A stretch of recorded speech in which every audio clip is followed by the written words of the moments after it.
Hello, welcome. It's Late Night Madness. It is 9:53 p.m. on the west coast of America. Hey, Doku, what time is it over there on the east coast? Oh, it's 12:53. There we go. It is late night. It's the red eye flight. Here we go again. Let the grown men talk. Hey, Nancy, sit the fuck down. Nobody likes you anyway. I Uh, mean, really? Yeah, let's cut right to it. Fuck you, Nancy. You namby-pamby little fucking sissy la-la bitch. I've about had enough of this bullshit. Oh, by the way, everything expressed here on Late Night Madness or Mad Dog Productions is not a reflection of the host or the panel. We are just talking bullshit. Get over it. Move on. Walk out if you don't like it. We don't really care. Hit that down button. That helps. Comment. Tell me I suck. I don't care. Do it. Hit that fucking comment button, motherfucker. No. I've had it, dude. Okay, so here's the thing with YouTube, man. Nobody can get any traction. Nobody can do anything. We got assholes trying to impeach the president where what? We'll get to this tomorrow with MC and 40 ounce, but one Republican voted guilty. Yeah, I'm looking at you, Mitt. I'm looking at you, Mitt. Yeah, catch me outside. man, you're in a ghetto mood, aren't you?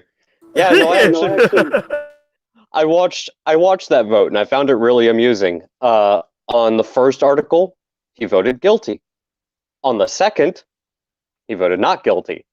So Mitch, you have the belief that he abused his power, but he didn't obstruct Congress. Can you please elaborate? Because I'm very curious. I'm really curious about like what are the parameters of your convictions? I would love to know. Well, no, and the thing is, am I really ghetto tonight? No, not really. Thing is, though, isn't there a time where the American people are finally like, you know what? I'm just gonna take these gloves off. Fuck you. Fuck the car you drove in my fucking property on. Fuck, fuck your gun confiscating bullshit there, Virginia. No offense, Doku, but None god taken. damn it. Fuck you. Fuck your mother. Fuck your grandmother. Take home some fried chicken and go fuck off. Right? Well, and what I would love to just if I could just sit down and talk to a Romney. So you believe the president abused his power, and your your convictions drove you to vote yes, guilty. But you don't believe he obstructed Congress, so you voted no. How do you rationalize this? I really, really, really want to know. I'm legitimately curious.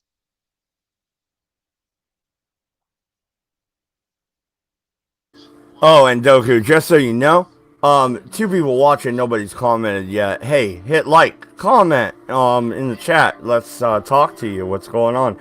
I threw the link out in my Discord, so jump on. Only prerequisite is the title of the stream is "Let the Grown Men Talk." So Sherardi, stay home.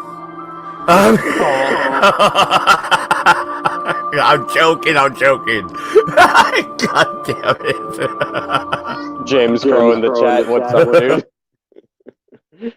No, man, you just had to throw that zinger out there, didn't you?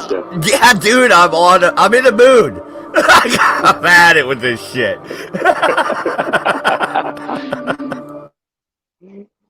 But no, we have a few things to talk about just to go through like quickly. But the number one I do want to talk about is it does involve Romney. So you believe the president abused his power, and your conviction was strong enough that you're going to vote yes on that. Well, if he was abusing his power, then wouldn't that also mean that you believe he used said power to obstruct Congress? I mean, Well, I something's would. not adding up. Well, no. Here's my thing, man. And okay. The history nerd is gonna come out here. You want to talk about abuse of power? Oh, fucking hell. Okay, let's do this. Let's go down the line. We can start with John Adams. We can start with the Alien and Sedition Acts. I would argue those were abuse of power. How about Abraham Lincoln? Hey, we'll just leave that out there. Okay, we're gonna leave that alone. Current climate and all. Okay. Well, Andrew Jackson. Hey, leftist. Andrew Jackson. Yeah, yeah. In the bank. Abuse of well, power.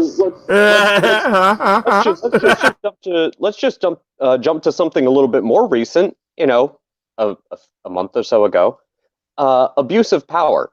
So, by holding closed door meetings, which you did not allow any Republicans into, of your own design, did Adam Schiff abuse his power as committee chair to pursue an impeachment inquiry before formally presenting it to the Speaker of the House, which resulted in this complete waste of time and money, without allowing any objective opinion or any sort of foresight or oversight into trying to impeach the president on what was purely partisan lines, which we can see from the vote?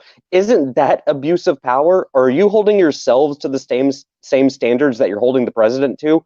Aren't you guilty of the same thing if you think that is sufficient to impeach the president claiming abuse of power? Did you not do worse?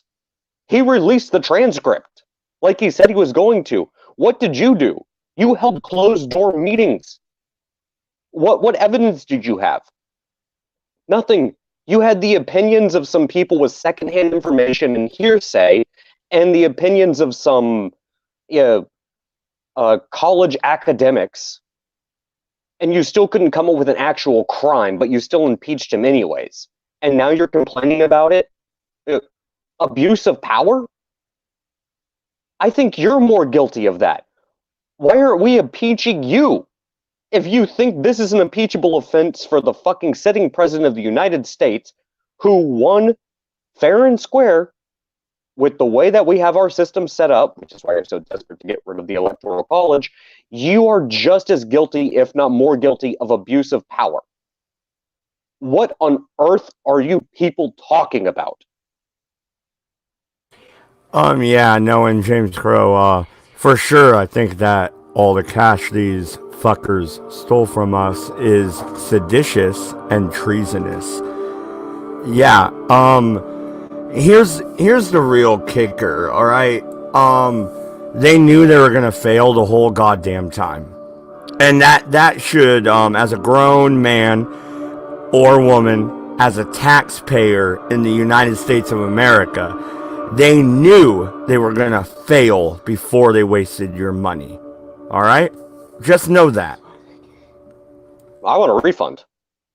But here's the other thing. I want to get to the second article because the first one is rather abstract. And to be fair, with the way high crimes and misdemeanors is set up, because it is a mirror of the system that the British Parliament has at the time of the writing of what constitutes an impeachable offense, it could be something along the lines of, well, the House believes that the president is a national security threat or he abused his power, therefore it's a misdemeanor. It's not a high crime like treason, but the House agrees that this is a misdemeanor, which is extremely loosely defined, which does allow them to push forward articles of impeachment.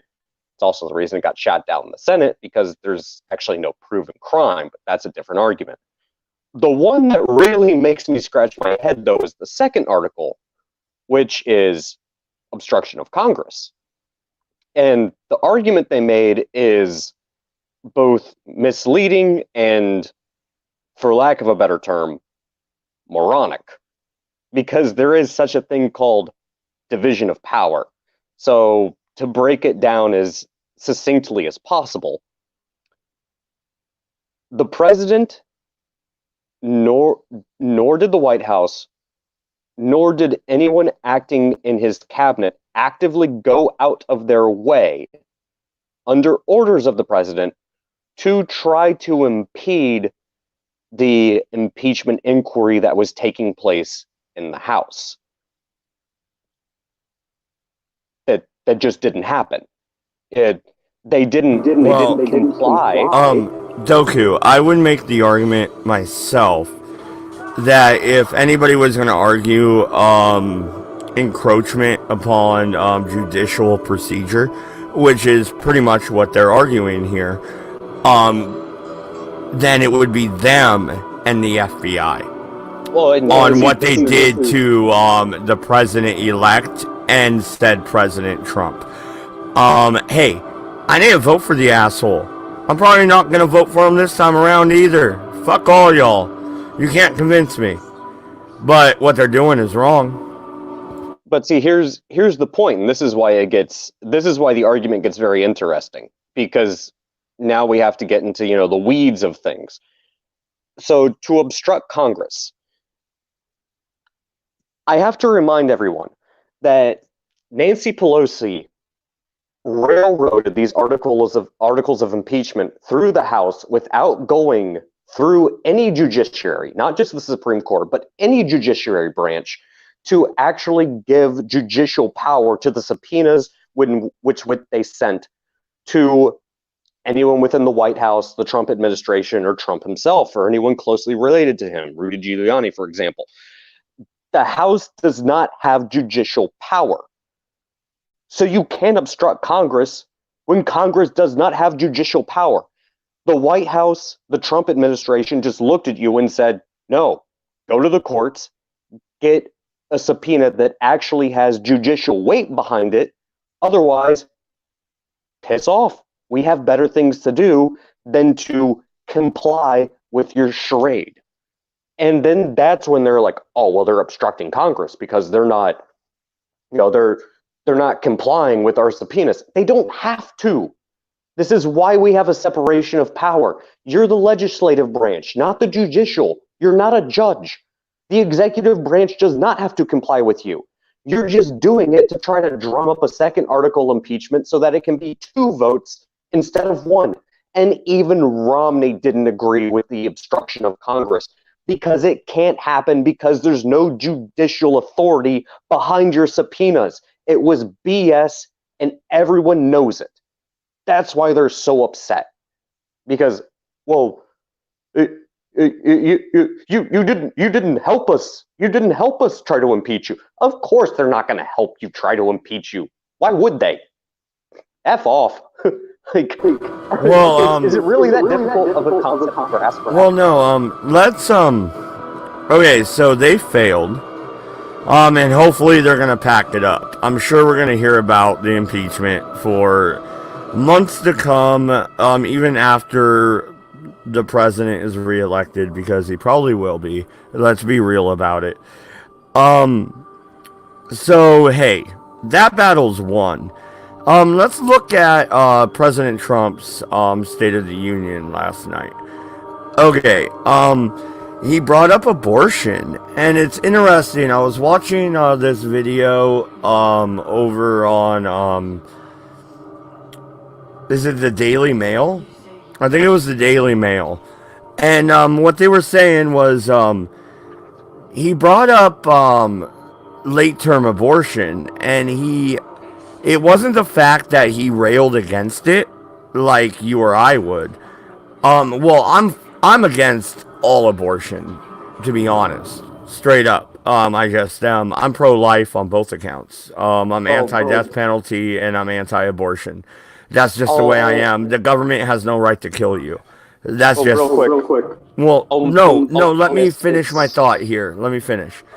What the president said, though, in the speech was, we, as Americans, cannot stand for late-term abortions of babies.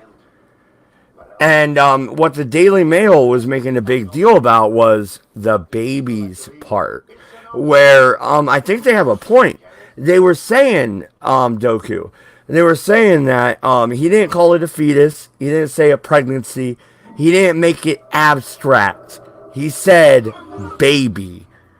Because that's what it fucking is. That's important, and that maybe they're right. Maybe that's something another president wouldn't say, even Reagan, right? And go ahead. Well, real quick, I just wanted to make my stance on abortion very clear. It, I'm whether I agree or disagree with abortion, that's not the argument. I'm not going to inject my personal moral values into this. But when it comes to abortion, the only way I even remotely agree with it is if there is a significant, and I mean a significant, big asterisk next to that, health risks. If it is the only thing you can do to save the life of the mother or the child or both, but then again, that would be a C-section, wouldn't it? Do you like abortion is not fucking birth control? I am staunchly against abortion in almost every circumstance, almost every single one. And that's not an argument I want to get into. It's a completely different argument. I don't want to get into the morals, and I don't want to get into the weeds on that one. But when it comes to this late-term abortion, how long have C-sections been around? Please riddle me that. Well, no. Let me ask you a direct question. At the third trimester, is that pregnancy, quote unquote, actually a baby? Yes or no? Yes. Yeah. Okay. Even though said baby is still attached to the mother via the umbilical cord, does said baby, in your opinion, because this is now just your opinion with what I'm leading into, does it have a soul? I'm not the most religious person in the world, but if we're going to go with that, I would say yes. If it has a heartbeat, if it is a developed fetus, it is a baby. It is not a developed fetus, it's a baby. Choice of words is very important. Okay. It is. And very last question. Now, we have established that this is a human being because you called it a baby. We have established that we believe, we don't know, but we believe that said baby has a soul. Is it the government's right to allow even the mother to murder a human being? Because we just deciphered that this is a human being. And this is where the question gets very difficult. If there is an immediate health risk, and again, this is a really, really, really, really, really, I cannot stress enough, really rare, extenuating circumstance, then and only then should it be acceptable. And it sure as hell shouldn't be under the purview of Planned Parenthood. See, and this is where I'm okay. I'm okay with the Plan B pill. Okay, that's in the first trimester. That's within 7 days, 5 to 7. You're dealing with sperm and eggs. Okay, that's all you're dealing with at that point. The Plan B pill releases the egg from the uterus wall and creates the period to just go into action. That is different from, I don't know, third trimester abortion. You know, where this baby's alive and you're shoving. YouTube won't let me say the rest, but you know. We already know what it is. And again, that's the thing with this whole third trimester or hit. I know Northam would hate this, but the whole abortion after birth thing, the infanticide. I know YouTube loves that word ever so much. No, at that point in time, no. If you were gonna have an abortion, You would have had it way before it ever got to this point. If it was going to be a medical concern, it would have happened before the third trimester. Because you know what usually happens? Unless the mother became deathly ill in the third trimester, 9 out of 10 times, an abortion is not going to be necessary. Normally, it's a C-section. That's why C-sections are a thing. I'm sorry, your body, your choice. I get it. But I cannot support that. No, at that point in time, it's not just a fetus. Well, and once again, the title of the stream is "Let the Grown Men Talk." Yeah, we're gonna talk. Okay.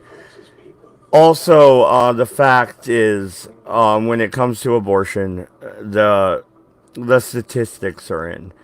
Women who commit abortion, I don't necessarily mean commit. Who go through the procedure, we'll put it that way. They are at a higher rate of suicide, a higher rate of depression.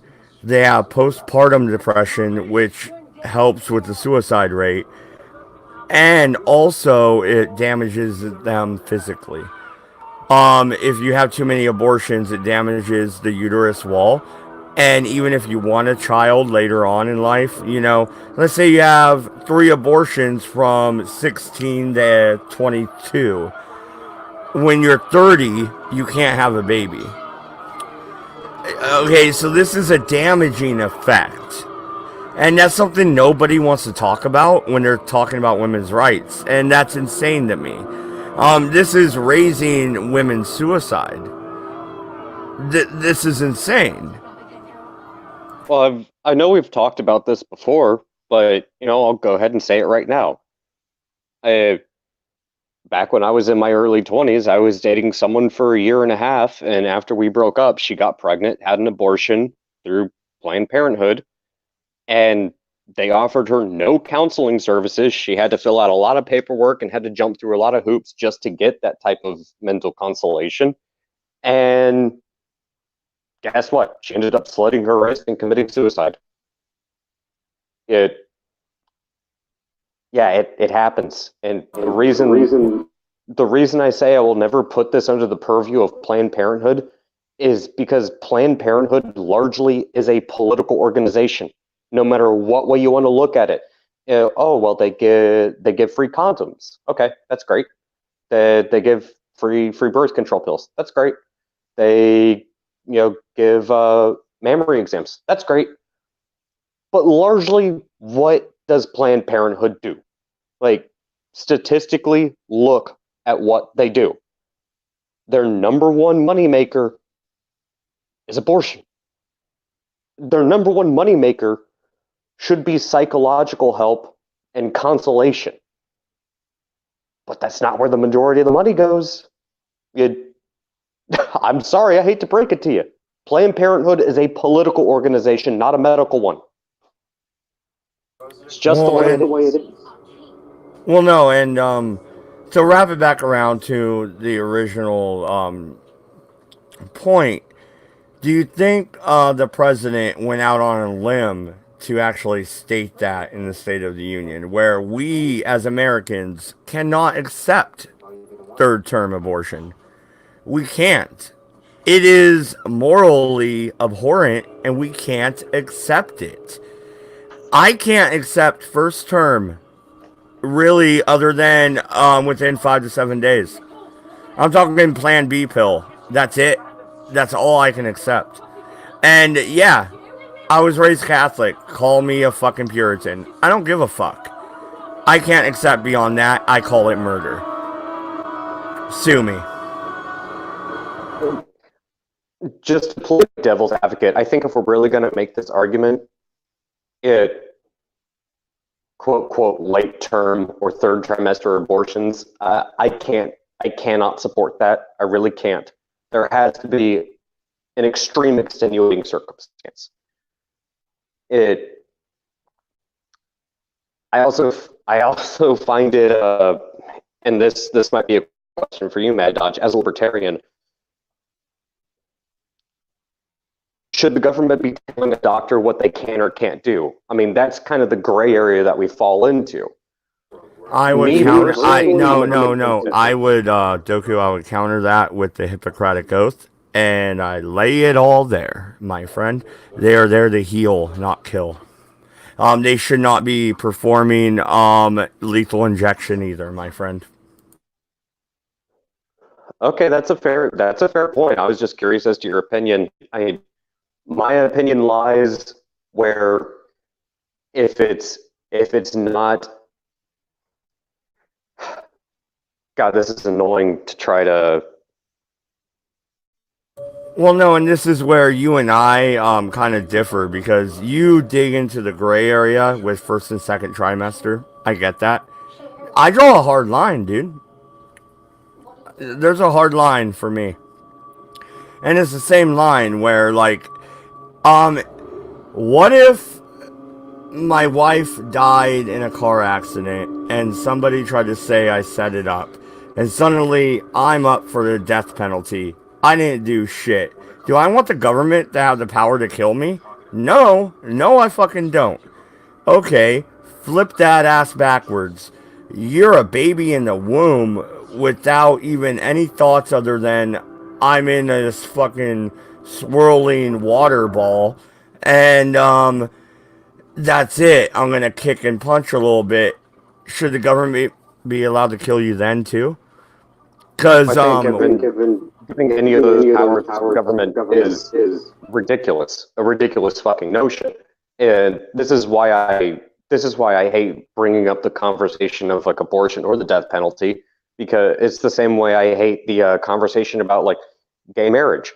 Okay, go talk to the doctor. If it's not life threatening, I know it's cliche. I know it's like, oh, but I'm sorry, abortion's not birth control. You made a bad decision. Tough shit. If it's not life threatening, sorry, no. That should be where the Hippocratic Oath actually comes in. But let's be blunt. Most doctors don't practice the Hippocratic Oath the same way they should, because yeah, if it's a developed fetus, aka a baby, you're taking a life, and it doesn't even have the chance to fight for itself. So no, screw you, fuck off. You should have worn a condom, or I don't know, go to Spencer's and buy a vibrator. I don't know, I don't care. The same way. yeah. Do you want to get married because I have a certain sexual? Well, looks like Doku dropped off on accident. He'll be right back. There's only two of you in the chat, James and Vamp Kitty. Vamp Kitty, I haven't seen you before.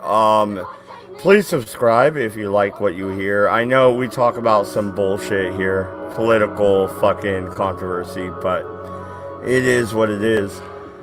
I'm gonna sit here and wait for him to get back and see if you guys have anything to say. We can move on from abortion. I just wanted to bring up that one point in President Trump's speech, because he actually made the point to call it a baby. That was a point his speechwriter made with his consultation. So that was an active expression of his actual beliefs. I figured we should talk about it a little bit. So, please, I'm going to give it a minute and see if you guys start saying something. Hey, Furry from Finland. It's been a long time. How are you? I haven't talked to you in a while. Hope you've been doing good. And I'm still waiting on Doku to get back. So, let's see. Who's active on Discord? Ah, there's Doku. Got him back. Hey, what's up? Yeah, StreamYards is wonderful, isn't it? Oh, yeah, it's fine. Sorry, Furry, that you've been sick lately. It's that season. Hopefully it ain't that fucking T virus. I mean, Kung Flu. I mean, what are they calling it? Are we even allowed to talk about it anymore? I don't know. Is it secret now? It could be. Maybe. But okay, so moving on from the abortion topic here. Moving on from that. Later on, President Trump talked about Rush Limbaugh. Of course, that was breaking news for the day. So he added that in at the last minute. That's fine. The main thing I really took from that speech, though, was not the speech. It was the Speaker of the House. What do you think about her? Oh, uh, it was it was meant to be inflammatory. It was. I've seen the pictures of like, oh, she's already pre-ripping the sheets. It's like, okay, yeah, it was meant to make a scene and make a statement. It'll be amusing to see how people look at things where it's like, yeah, that was a signed copy of the speech. It's supposed to be a document for the House, so therefore you maybe might have screwed up. Maybe you didn't think that one through too well. But the whole thing was like, oh, you're a child throwing a temper tantrum. And that was the case from the beginning all the way to the end of the State of the Union address. Polo, it this is not going to win you any brownie points. It just makes you look childish. Why would you think this is a good idea? Well, no, I'm not trying to be mean, but I almost think it's John Kerry, or not John Kerry, but oh god damn it, oh John McCain type situation. Maybe there's something actually going on with her medically. I'm serious, dude. I think she's losing her shit, man. It wouldn't surprise me. I I you have to wonder, considering that impeachment is going on, considering we won't bring up the Iowa caucus because Oh no, that's we're such a gonna touch on that coin flip. Don't fucking get me wrong. We're headed that direction, but no. For right now, State of the Union.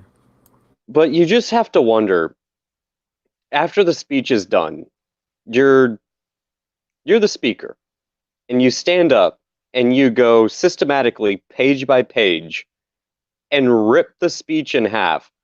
First off, I've got 2 points to make here. First off,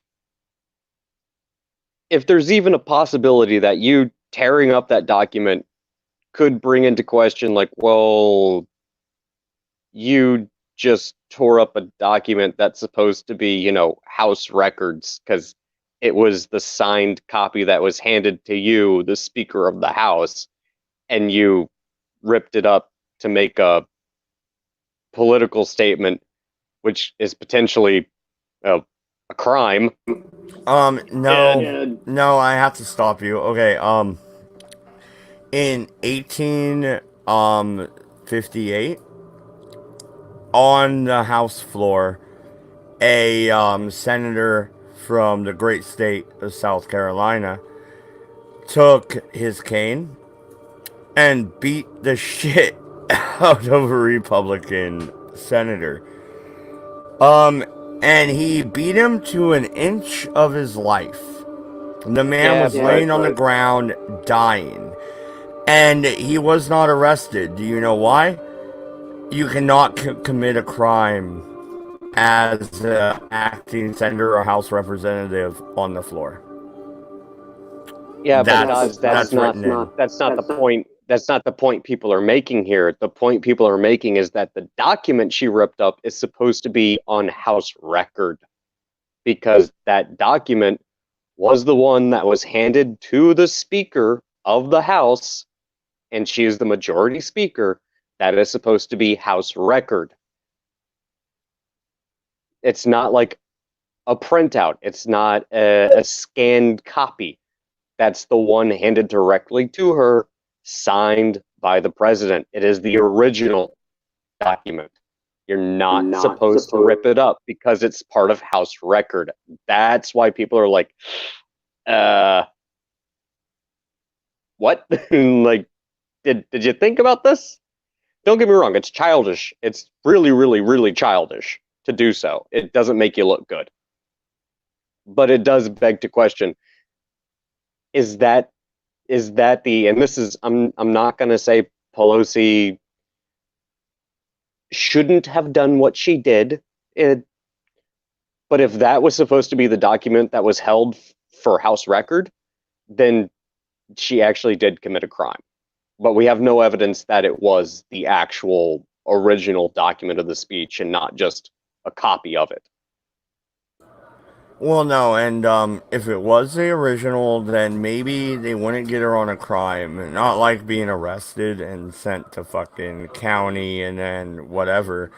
But in breach of rules of the House, and then she could be impeached herself, right? Well, and I can't quote the particular statute verbatim, but what it says is that uh, the uh, the Senate Majority Leader and the House Majority Leader each get a copy of the address, and it is to be held for House or Senate documents as part of, the Library of Congress. So if that wasn't the original and it was her just staging something, it just to stir the proverbial shit pot, that's one thing. But if that was the document that was supposed to be held for record and she ripped it, it's a $2,000 fine and or no more than 3 years in prison. And that is Wow. a statute. I say we give her the 3 years. Like, sign me up right now. I want to see this. Can we make a TV show out of it? It would be like Well, 60 days in advanced classes. Like, and I'm inclined to believe that that was more just a copy, like it wasn't the original. But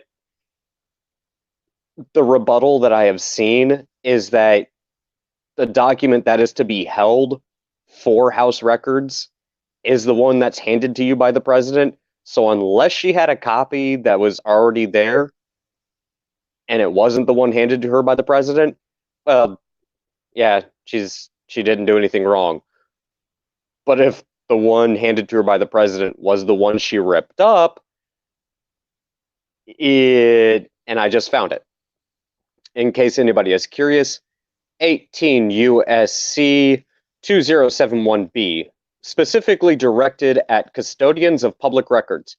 Any custodian of a public record who, quote, willfully and unlawfully conceals, removes, mutilates, obliterates, falsifies, or destroys any record shall be fined not more than $2,000 or imprisoned not more than 3 years or both, and shall forfeit his office and be disqualified from holding any office under the United States. While the range of acts prescribed by this subscription is somewhat narrower than subscription A, does not provide additional penalty of forfeiture of position within the United States. In other words, if that was the document that was supposed to be held in the records, well, Pelosi just done fucked up. yeah, actually, what it sounds like is disenfranchisement. She's disenfranchised, at the point of ripping up the document, right? So she can no longer hold office. She can no longer vote for office. She literally has to go home and lay an egg. I guess she doesn't have to lay an egg literally, but you know. Well, and this is why I'm actually being a little less vigorous than usual. But I don't think Pelosi is, at least I hope she's not that stupid, because if she is, oh God, why is she holding office? But if that was the original document that was handed to her by the president and she ripped it up, who the hell do you have as your clerks? Because they should have told you, don't do that. Here's a copy that you can rip up for, the grandiose statement that you want to make. But if that was the document that she ripped up, which it's on the you can tell it's the long form, thicker sheet of paper, and there have been videos floating, or not videos, but pictures floating around where she pre-ripped it so she could do it to make her, statement.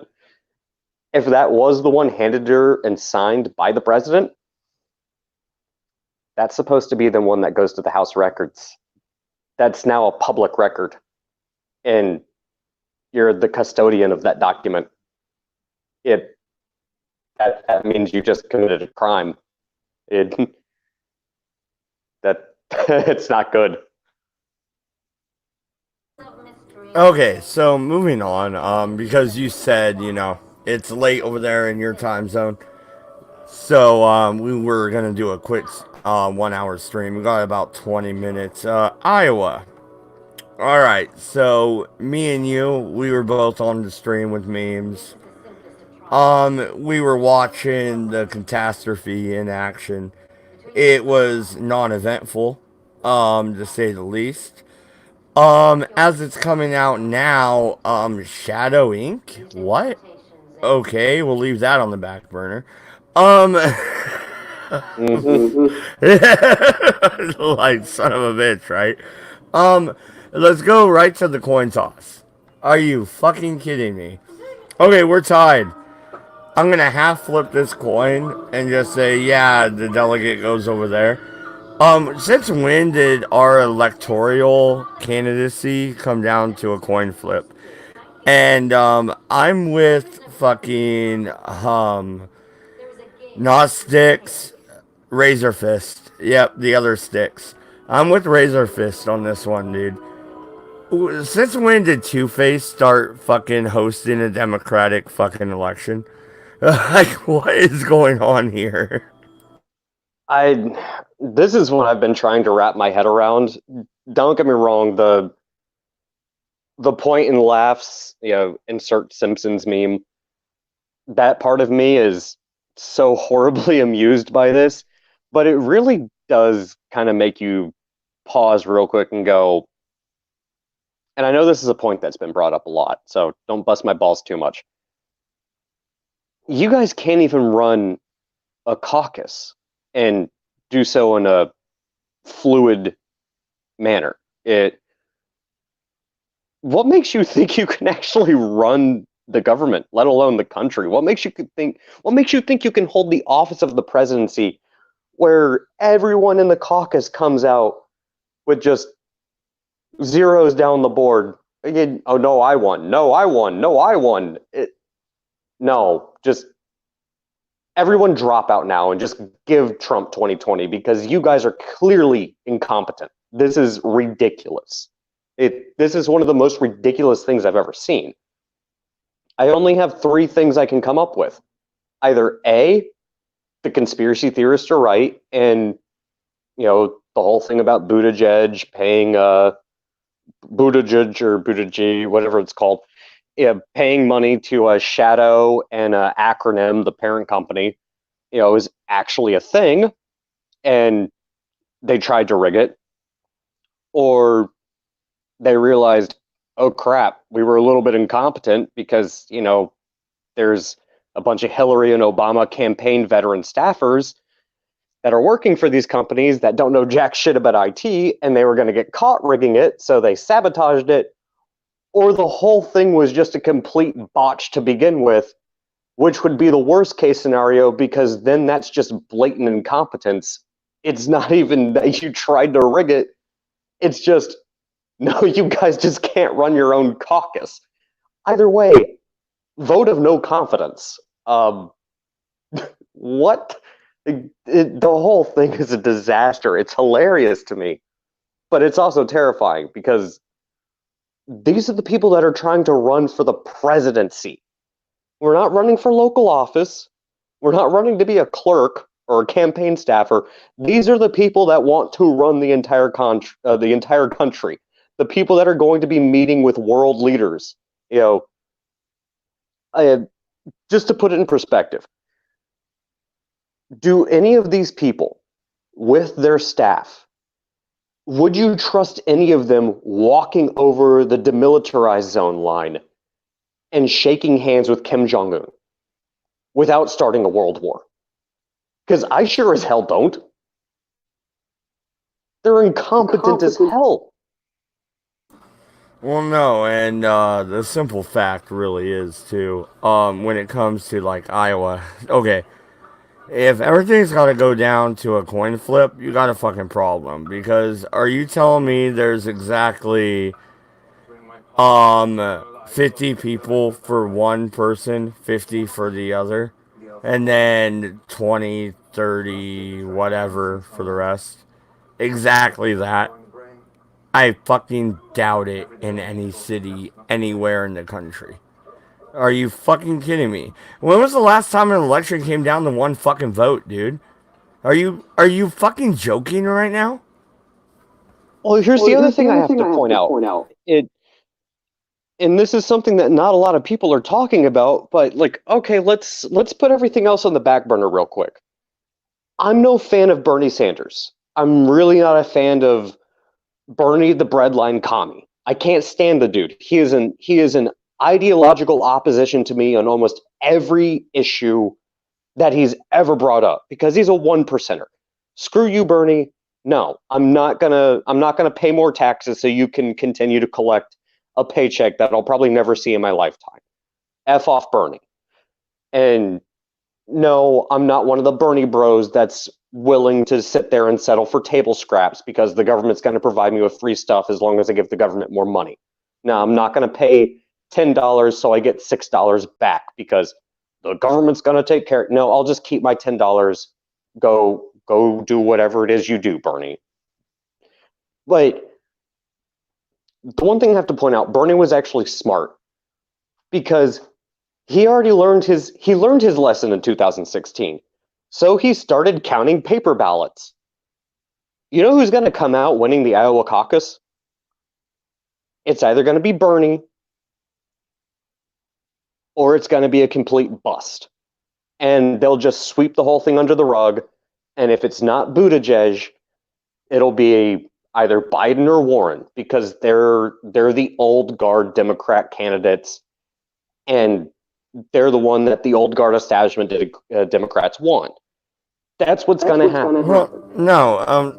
Okay, so the thing is, you're right. Bernie did learn his lesson. Don't trust the super delegates. So rig it yourself. That's a lesson he learned. He learned the same lesson every communist fucking learns. Rig it yourself and you win. It's a simple fucking lesson. I could have told them that on day one, but they didn't ask me. Maybe I would have got a good fucking fee out of that one.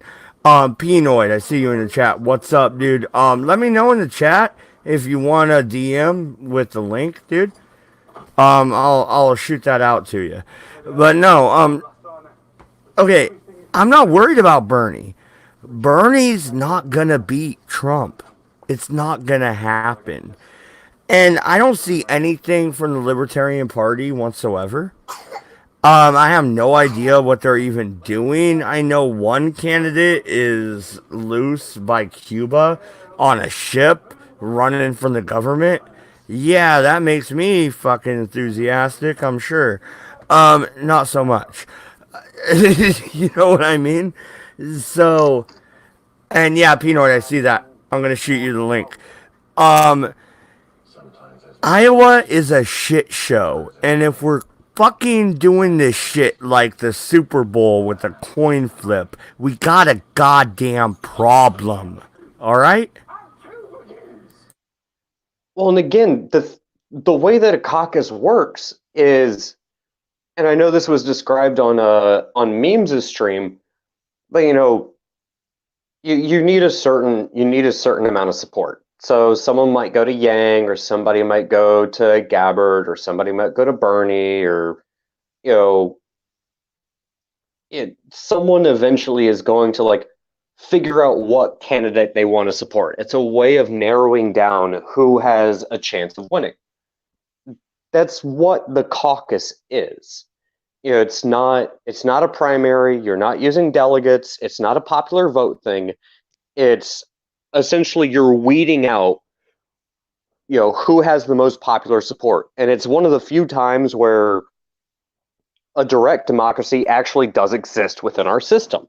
Because, oh, well, crap, the hippie chick's not doing too good, so let me go over and talk to the Asian guy talking about universal income. Oh, well, he doesn't get enough support, so let me go talk to Sleepy, let me smell your hair guy. Oh, Oh wait, no, you know what, Doku? Hey, Doku, I get what you're saying. I hear you. Direct democracy sounds great, right? It's not. It's not great. It's horrible. It's the worst system possible. It's for fucking coyotes asking what's for dinner looking at the sheep. That's all it is. Wolves, coyotes, take whatever analogy you fucking want, dude. It doesn't matter. It's four motherfuckers suppressing the fucking three. That's what it is. Every goddamn time. And that's why we're supposed to be a nation of laws, not men. That was a thing. That the second president of the United States said that, John Adams.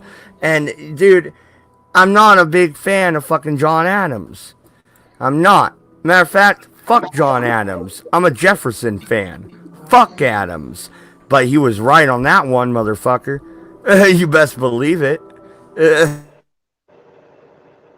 Well, isn't it fucking ironic that they're running a caucus over here where it's supposed to be like, okay, the least popular, well, they're not going to make it, so let's move to the next, let's move to the next, let's move to the next, and you eventually narrow it down to like 5 or 4 candidates, and they couldn't even get that right.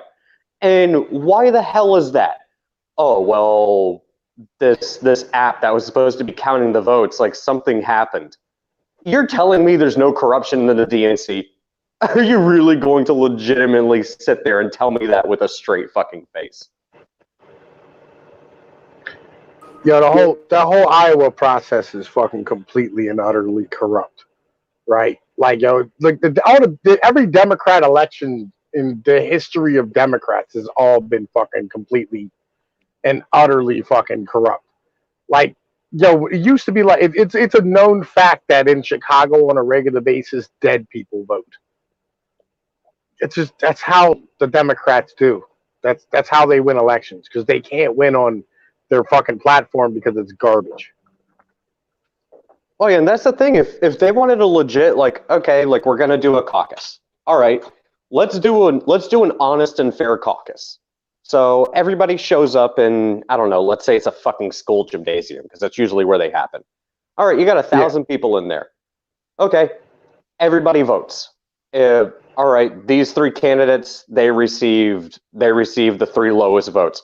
Boom, go vote for whoever you want next. Let's narrow it down to 3 or 4 candidates. That's how a caucus usually works. Not in the DNC's idea of things. It's no, there's only 3 people sitting at Biden.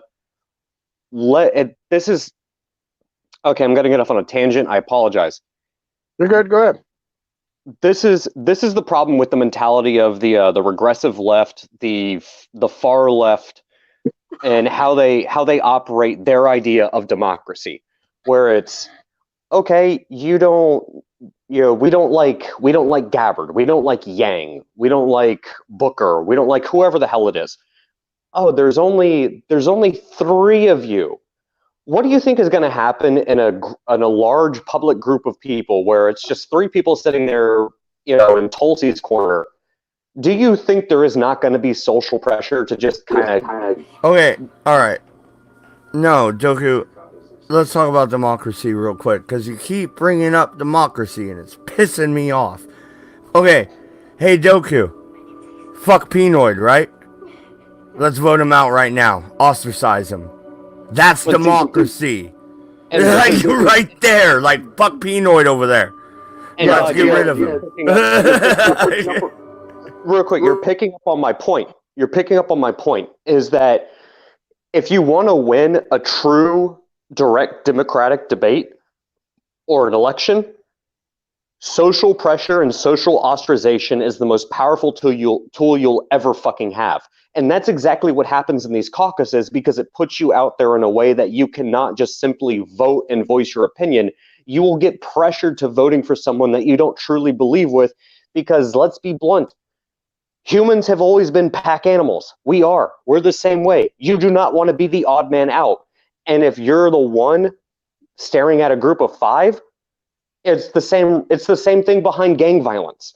If you have a gang that's bigger than yours, they're going to fucking intimidate you into doing what they want.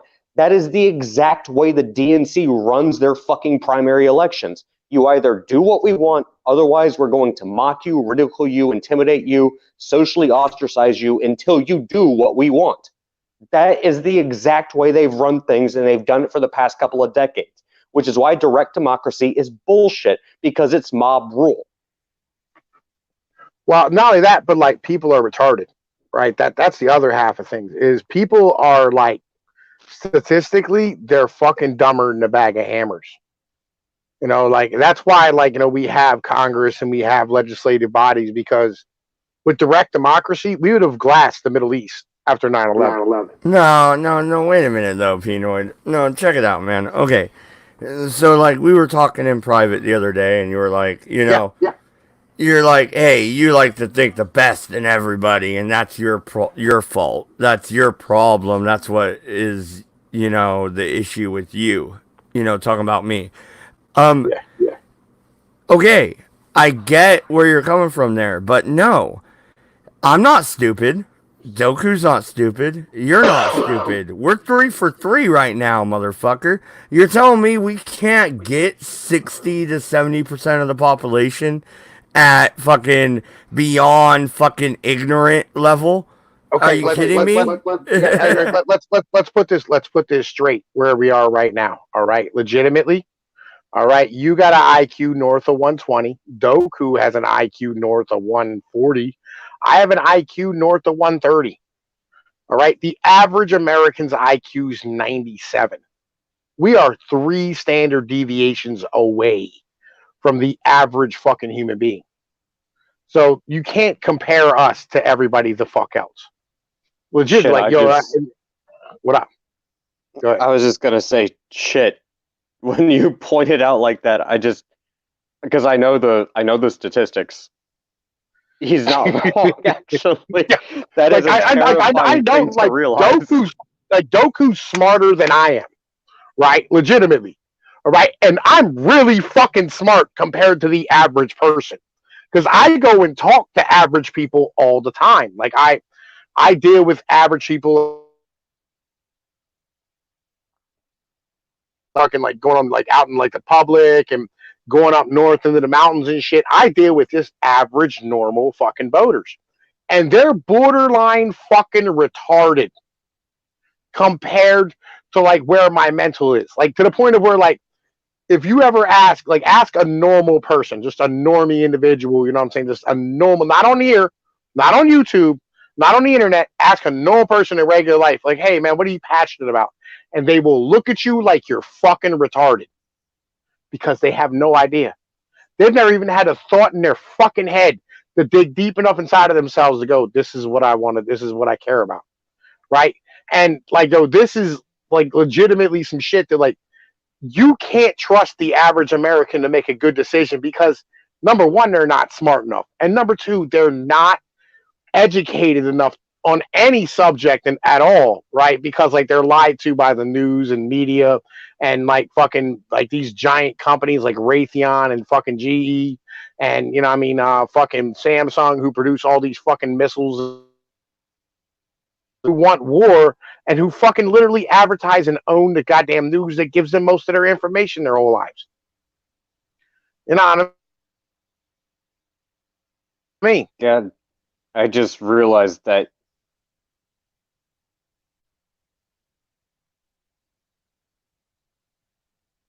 What? Oh no, I'm sorry, you cut out there. Can you hear me? Can you hear me, man? I'm waiting on you, man. Oh yeah, I got you. No, it's what you said actually just made me realize, you know what? Social intimidation is a much more effective tactic, considering what you just laid out. Yeah. It's much more effective than trying to actually convince people that, hey, this is how we should do things. This is why. Let me explain to you why. No, let me just socially intimidate you into, thinking the way that I do. Because if you don't, then fuck you. It, there you go. That's direct democracy at work. Well, think about it. Think about it.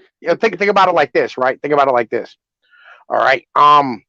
How many times have you heard the phrase "America's the richest country in the world"? I've heard it a lot, but it's also incorrect. Yeah, it's absolutely incorrect, right? But like, motherfuckers are still living on the same paradigm that we lived on in the 1950s and 60s and 70s. Actually, I gotta ask Pinoid, what would you put as the 3 richest countries in the world? I'd probably run with like China,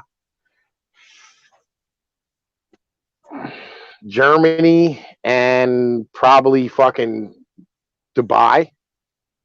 Yeah, the UAE, China, Yeah, and the EU as a collective. But no, Brussels, I mean, I just run with Germany because like Germany literally, like fucking Germany runs their central bank for the most part. You know what I mean? Like the ECB and shit. well, it would actually be it would be Brussels, but they basically answer to Germany by proxy. So yeah, you're not wrong. But like no, Germany's the most powerful country in the EU. Well, the thing is, the richest is actually Dubai, and the only reason Dubai is richer than China is because they don't own so much U.S. debt. Yeah. Okay, well, before you guys get off on that tangent, Fox and Barrett show, says oddly, intelligence doesn't always equate to ability. That is true, and when you're breaking down this idea of, I get it. Your normal YouTube pundit or your even news pundit is probably in a higher IQ range than your normal gas station attendant. Let's be real about it. All right. That's a given, but that's a given. But the thing is, though, I think in general, Americans have an IQ of about 100 or more. In general, No. No, the average statistic is between 96 and 112. Last I checked. It's 96. Like the average is 96, and it's slipping downward. So that means 50% of the population is below 96, and 50% of the population is above 96.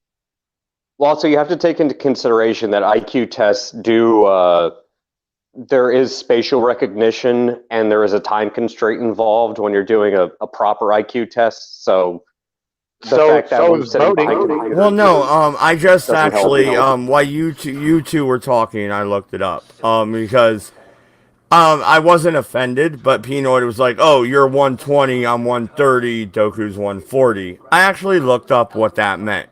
What that means is, I am superior average, so is Pinoid, and you are at the top, Doku, is what he's saying in the scale. So me and Pinoid are on the same level. 120 to 130, you're the same. It's just you're better at different shit. You know what I mean? Like, that's all it is. When you get down to 80 to 90, though, you got a fucking problem. These guys, they're not all there. And, you know what? Hey, grown men are talking. I'm going to say it. Should we allow these people to vote? You got an 80 IQ. Should I allow you to vote? Well, I mean, like, they actually tend to vote better than people who, you know what I'm saying, are on a higher end of the spectrum. That's the real bitch. Like, these are like the fucking 80 IQ and 90 IQ motherfuckers, like, other than in like bad neighborhoods, tend to be your Republican voters. Right? Because they're more conservative. They want to keep shit the same. You know what I mean? I don't necessarily think that's better, though. But You know what I'm saying? Like, God damn there's an There should ironic be a horseshoe dynamic. Sorry, Peanut, I'm going to cut you off real quick, homie. There's an ironic horseshoe dynamic when it comes to that, is because when it comes to people that get into those IQ levels and those voter dynamics, is because they're not thinking about even mid-brow shit like we're talking about. They're thinking like, what directly affects me, and does this work for me or not? So they don't tend to vote on like mid to highbrow issues where it's like, oh, should I be taking care of this person, or should I be worried about Medicare? No, dude, it's like, does this benefit me or not? That's the reason they tend to be Republican voters, is because they're not highbrow ivory tower elitists that are going to sit there and try to soapbox and virtue signal. That's why they're usually not fucking liberals. That's well, no, see, well, no, and my thing is, okay, so they say, right, if you're not a Democrat in your teens and your 20s, then you have no emotion. If you're not a Republican in your 30s and 40s, you have no intelligence. What they say about libertarians is, you don't know how to read, you'll never become a libertarian. It's just, you gotta actually actively seek that shit out. So we're looking at the 1 to 140 range, all right? Like, these people are actually seeking out political theology and philosophy, and they're actually looking at Rothbard. They're actually looking at these fucking ideals that have been passed down from the Greek times and coming to their own conclusions. And they fall with the individual as opposed to the collective, where that's where I'm at. So you're saying the 80 IQ voter is better than the 120.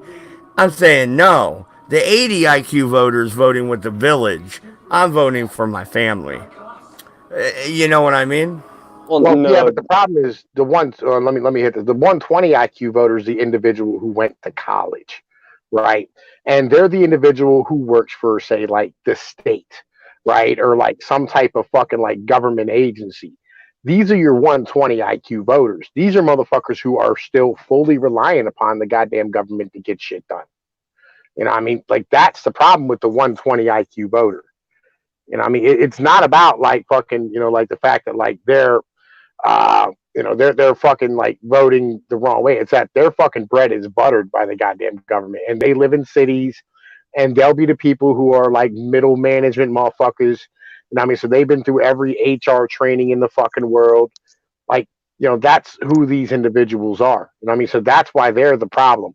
The libertarian individuals, on the other hand, tend to be people who they're individuals who usually come from like shittier backgrounds and make it in a different manner. Like that tends to be your average like fucking libertarian voter, is a person who's like, keep your fucking hands off my guns. I want to be able to smoke weed. I don't want to be able to fucking like do what I want with my property. That's your libertarian voter.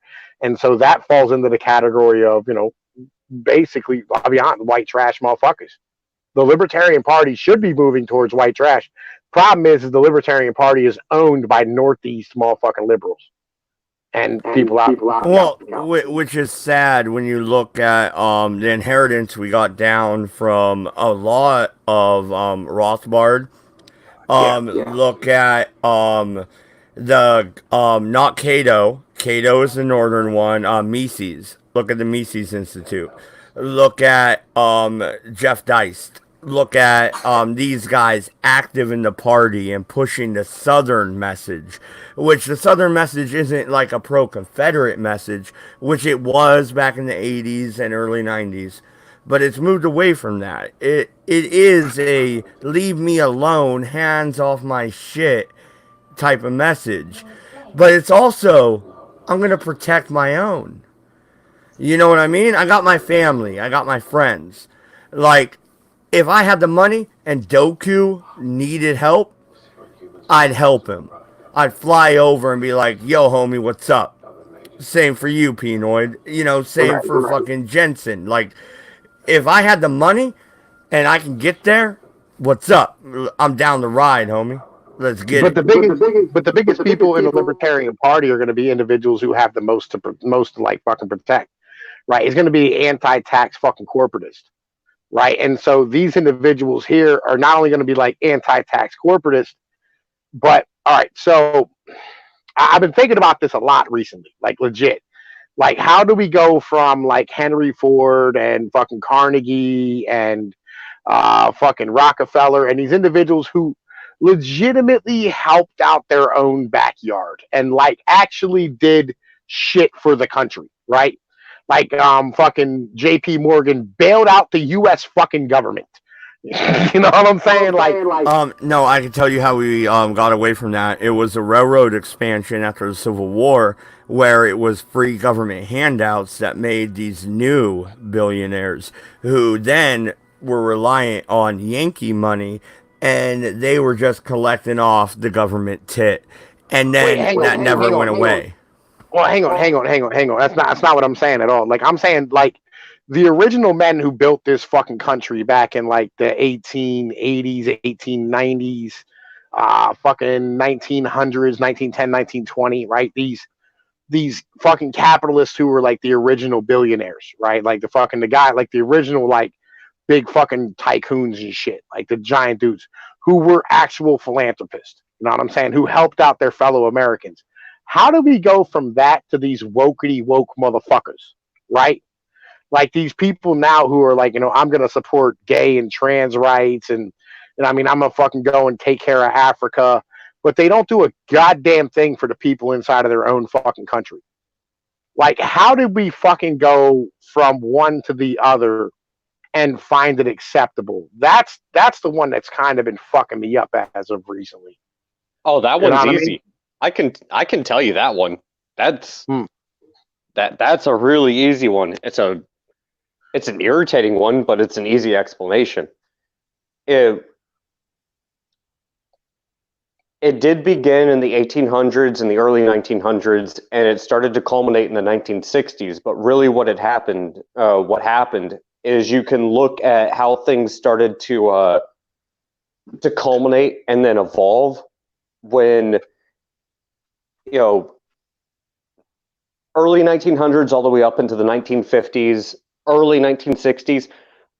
The majority of issues that the United States was looking at, it was economic. Most people cared about economics. It's look at the political compass. Right. It wasn't the x-axis that people were caring about so much. You can look at the x-axis, and this is why I hate people like, oh well, fascism is a far right ideology. No, fascism is an ideology that's at the top of the y-axis.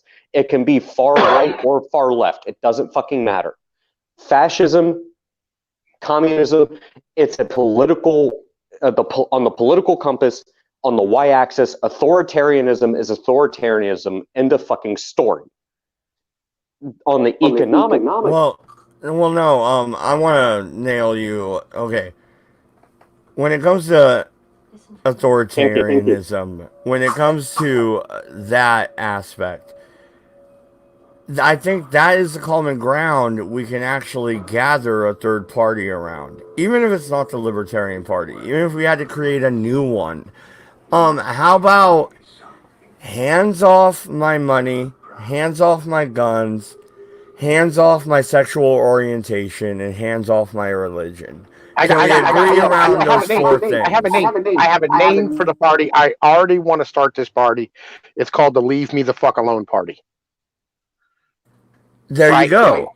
Yeah. Yeah. Like the Leave Me the Fuck Alone Party. And like all I want my politician to do is go, does this leave my constituency alone? Yes? Okay, well then I'll vote for it. Does this not leave my constituency alone? No? All right, well fuck that. We're not voting for that shit. You know what I mean? Like I think that's what we should be fucking selling. Like, cause that's easy to sell. And like people will buy it all day long. Well, and this is my point. Is like people start talking about like, oh, fascism or communism or no, call it what it is. There are two axes to the political spectrum. You have your social structure and you have your economic structure. All the way at the very bottom, you have anarchy. All the way at the very top, you have authoritarianism. To the very left, that is blatant fucking communism. To the very right, that is unregulated capitalism. So where you fall on that structure is where you are. You can be a libertarian and still be an anarcho-communist. It's not going to work, but you could still hold those ideals. Here's the fucking problem that we're running into right now, is you can't even find a single fucking person who can explain to you why your authoritarian ideology, because you believe in communism, somehow works with the idea of authoritarianism. Because Well, no, I don't like what but that person here's says. no, but here's the problem. Sure, okay. Everybody, communism is in vogue. Okay, that's awesome. Good for you guys. You love China, even though China isn't even really communist. Is it like, have you even read their books? Anyway, moving on. Um, let's get it. You're not okay. I get it. You're not gonna be fucking smart about this. You didn't read any of the material. You know none of the answers on the multiple choice test. You just clicked yes or no. Fine. All right. This is my argument. I want to look around the forest and I want to see the trees. The tree is you, Chavez. The tree is you, fucking Toby. And you, Kyle. You're the trees. What's your problems? Oh, you have no jobs. You need money and you need lower taxes. Okay, let's work on that. Can Chavez, Toby, and Kyle work together? I think they can on the point that they all fucking need help on. So you can get the trees to work together with the forest. You really can, but you need to look at the trees and you need to do it properly. You can't. You can't. This is because you're talking economics now, right? And when you start talking economics, people are borderline fucking retarded. All right. They don't understand the basics of fucking economics. And when you don't understand the basics of economics and you don't understand, how do I put this? You don't understand the history of where we are and the reasons why the paradigm has changed, right? It ends up being that you have ideologies that won't allow you to fucking work with other individuals. Like, because like when you're talking to a guy like me, right, or you're talking to a guy like Rand Paul, or you're talking to a guy like Ron Paul, right? We know that like when you fucking put more debt into the fucking system, when you stand here and you spend money from the government, you're taking it away from the private market. Like you have to rob people to pay for that. And since you can't raise any fucking taxes, you're basically just printing the fucking money, which is gonna look good in the market because you're devaluing the fucking currency. But the reality is that everybody below that's gonna pay more money for shit. And it ends up just, being a fucking tax on lower class individuals, and it's gonna be a fucking way of driving the fucking the wealth disparity between the rich and the motherfucking poor. Well, no, I get that, but you're telling me I can't get Toby, Sanchez, and Kyle to work together. I think we can. No, because they're still on the 1930s, 1940s FDR. If you spend money, it'll fucking help build the fucking lower class and help them move upwards and become better. And that's not true anymore because we don't have fucking manufacturing. We don't have exports. We don't have fucking money coming back into the goddamn country. We're a net motherfucker. We're a net fucking Net exporter. No. We're a net, and we're not even that. Fucking we're a net fucking debtor, and not a net motherfucking. Fucking. No, we're still an exporter, but we export debt. That's the number one thing the United States does is we export our debt. We went from motherfucking being the world's largest creditor nation to the world's largest debtor nation in 1986. You know what I mean? And motherfuckers like if you don't know that very basic fucking fact, you're not going to be able to get individuals to have any type of conversation because they literally don't know what the fuck they're doing. Why do you think that people sit there and say like, oh, well, I'll just open a new credit card. Okay, yeah, how are you actually better example. And I'm gonna take a shot at the Bernie Bros.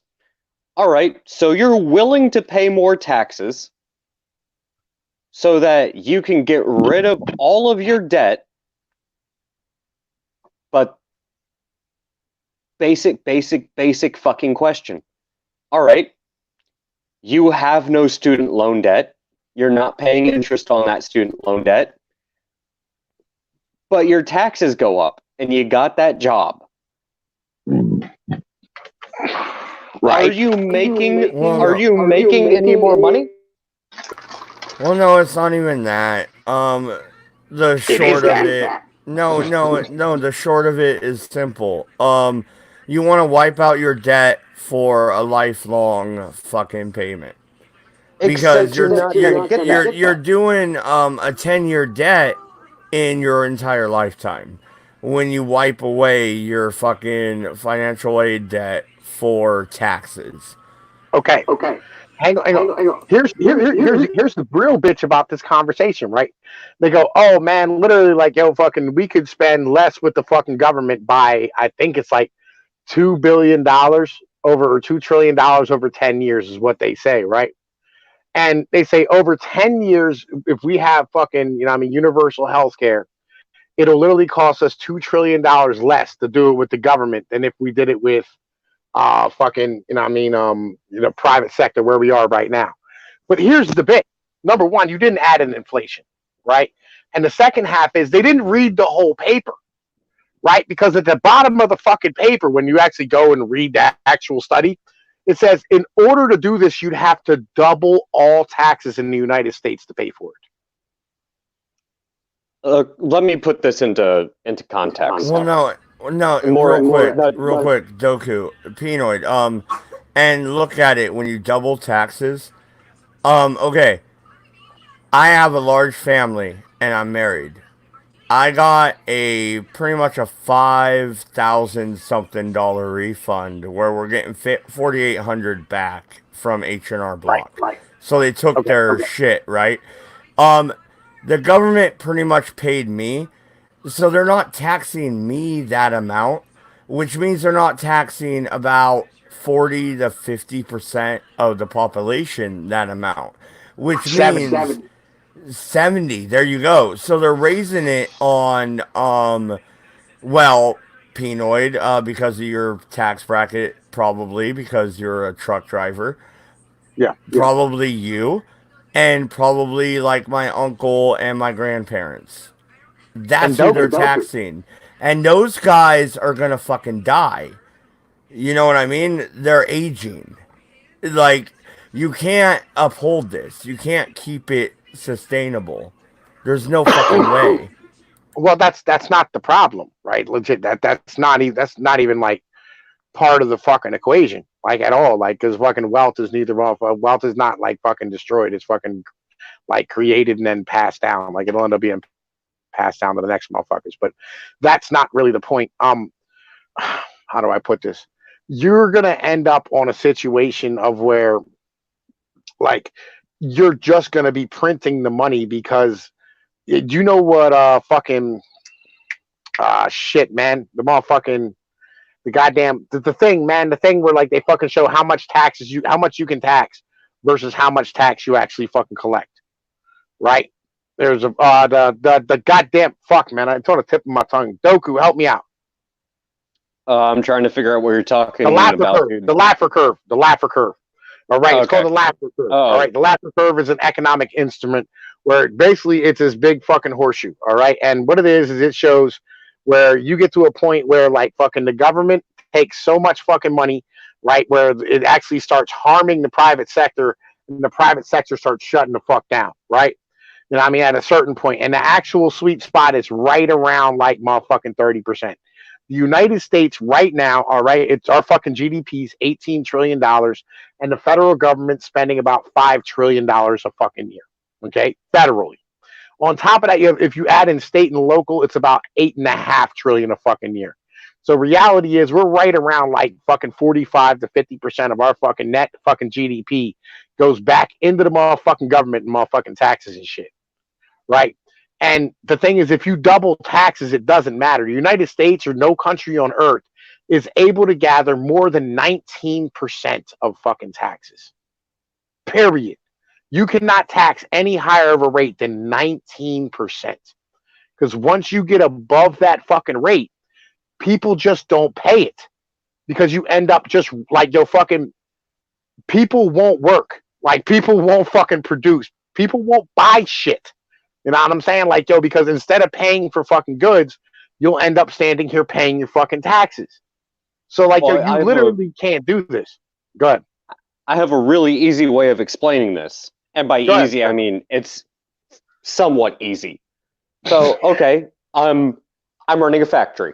Okay, my factory is running perfectly fine. Okay, new government regulation comes in. I need to cut my emission costs. I'm running a fucking steel mill or a fucking coal plant. Okay, whatever. I have to do these new regulations. Okay, I'll go ahead and hire someone from the private sector. They're going to come in. They're going to put some stack scrubbers on. I have to expend a little bit of money, but you know, as long as I do that, I get some tax subsidies from it. It's beneficial for me to do so, even though I have to do it, regardless of whether I want to or not. That still goes into the private sector. That's a regulated free market. Now, if it's a government-mandated free market and the EPA has to come in, well, guess what? Taxes get raised because you know what the government has to do? They have to fucking expand the EPA, and then who the fuck is going to pay those people? Well, it's going to be me and the person that's going to come in and revamp my factory, that's going to install the scrubbers and the people that pay the scrubbers. Long story short, government just got expanded. So instead of letting things just happen in a exchange between buyer and seller, which is what the free market does, you know, we already have a regulator involved. Now we expanded the regulation. It's more expensive now because now we have the government involved. So it's not just the free market doing things. This is why incentives versus mandates is such a bullshit idea. Provide me with an incentive, give me a tax break for doing something that works. That's a fucking incentive. But if you're sitting there and telling me... It remotely works. All right? Because unless you want to move to China. Because you can drive people out. That is another aspect. But let me finish this one. Go ahead. If you start putting shit into the hands of government, it could be something as simple as I'm going to produce milk, I'm going to ship milk, and the end user is going to buy milk from a fucking grocery store. That's all fine and dandy. You have your FDA regulation looking over it. The second you start expanding regulation, you make it more expensive for me to produce milk, you make it more expensive for the shipper to ship milk, and you make it more expensive for the end provider to sell milk to the end user. All of a sudden, the price of milk is going to continue to fucking go up. And there's nothing that's going to change the efficiency about it. Nothing about government is going to make anything more efficient. The government is inefficient by design. This is the fucking entire idea behind fucking Keynesian economics, where the invisible hand is a palsied hand and the government needs to come. No, the government does not need to come in unless there is a drastic fucking emergency. The government does not need to have its hand in a fucking regulated free market. All you need to do is have decent fucking regulation to where you don't end up with some random fucking shit like you end up with China, so you don't end up with fucking coronavirus. The government does not need to fucking regulate every aspect of the fucking economy, which is exactly the type of crap that the Democrats are fucking advocating for.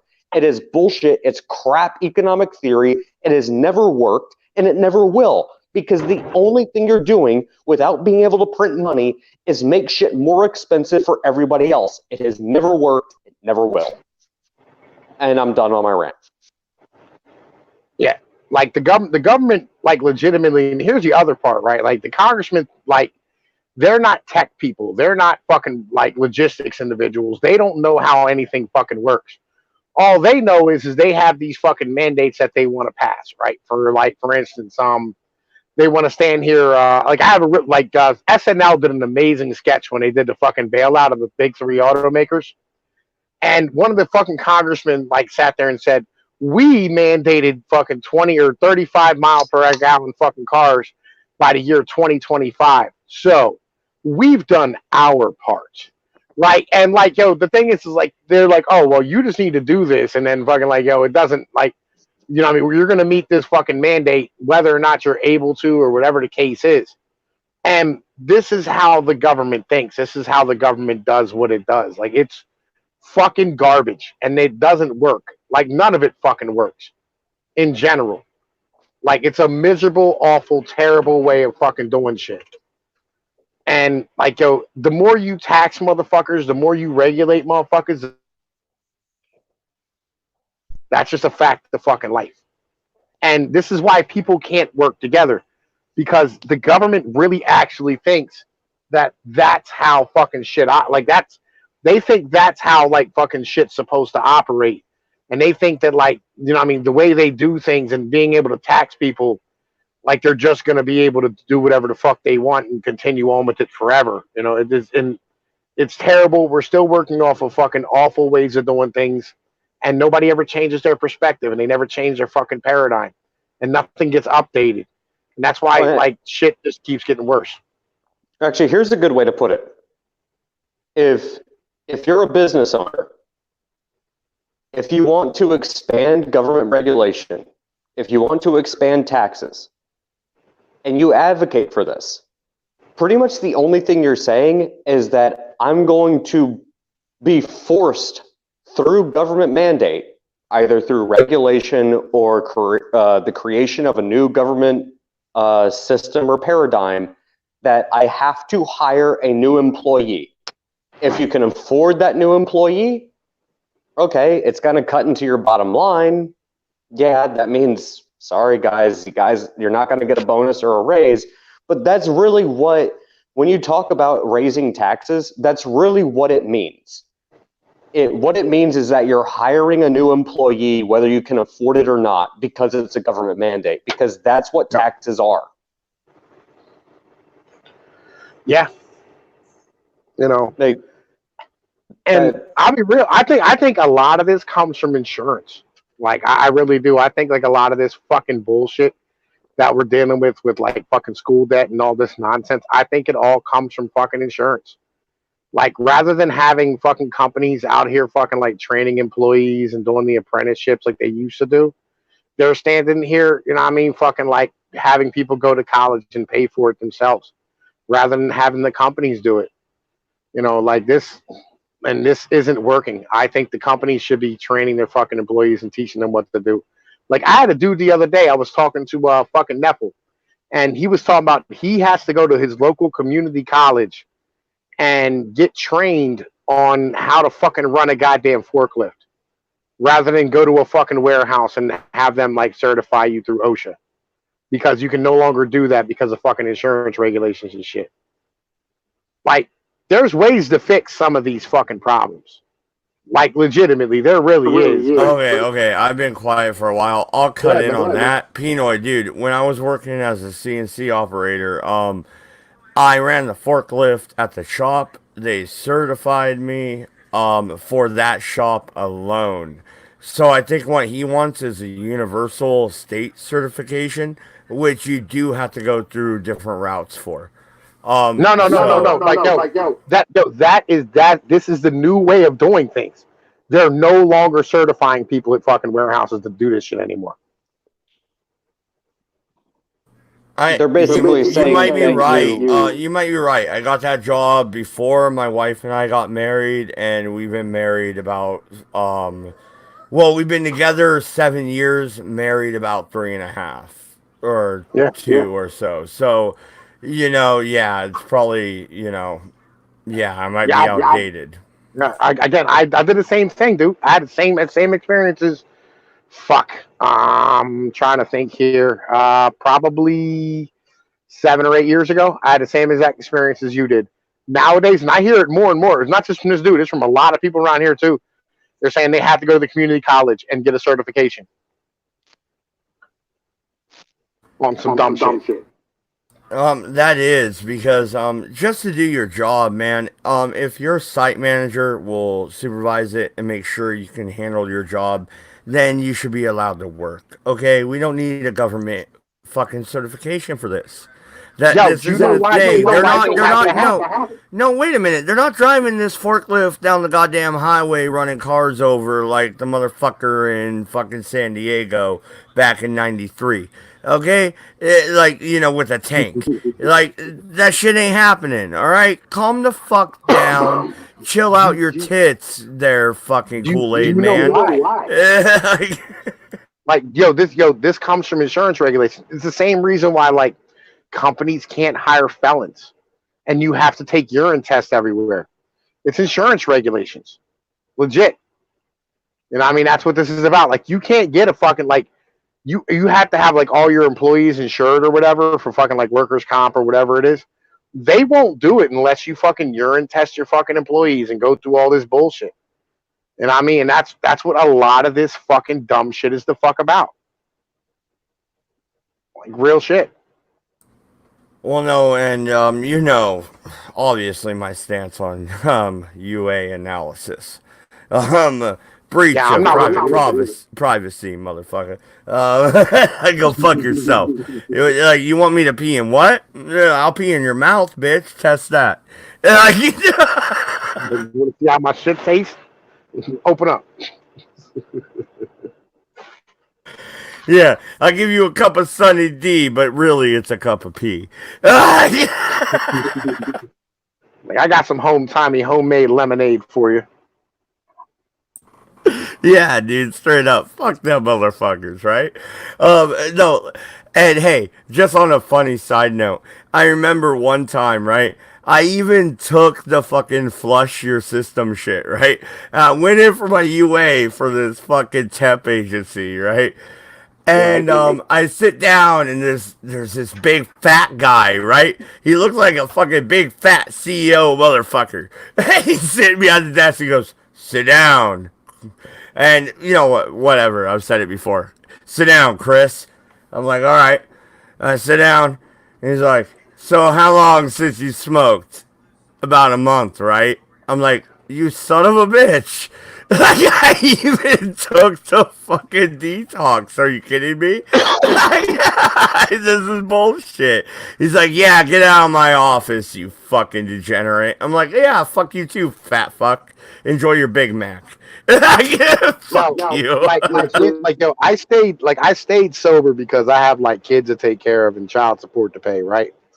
And I mean, and like I have to maintain a fucking job or else I go to jail. Like right now, like I just found out I have a bench warrant out for me for this fucking money I owe for child support, Oh, and they didn't even tell me. damn. Dude, that'll fuck your license up, bro. I'm Dude. good right now. I'm like it'll be paid off in like fucking 3 weeks once I get this tax return back. But that's not the fucking point. You know what I'm saying? Like I have to make sure I maintain a clean fucking urine. And I'm gonna tell you what, you would be amazed at how far that goes. Like I've had dudes who ended up pissing dirty, and like I was working with them on like some project for some temp agency or whatever, and they ended up fucking like hiring me and making me a fucking manager. You know what I'm saying on some shit and like raise my fucking pay up fucking $10 an hour just off the jump just because I had a clean fucking urine. You would be amazed how far that shit goes. Like real shit. Well, no.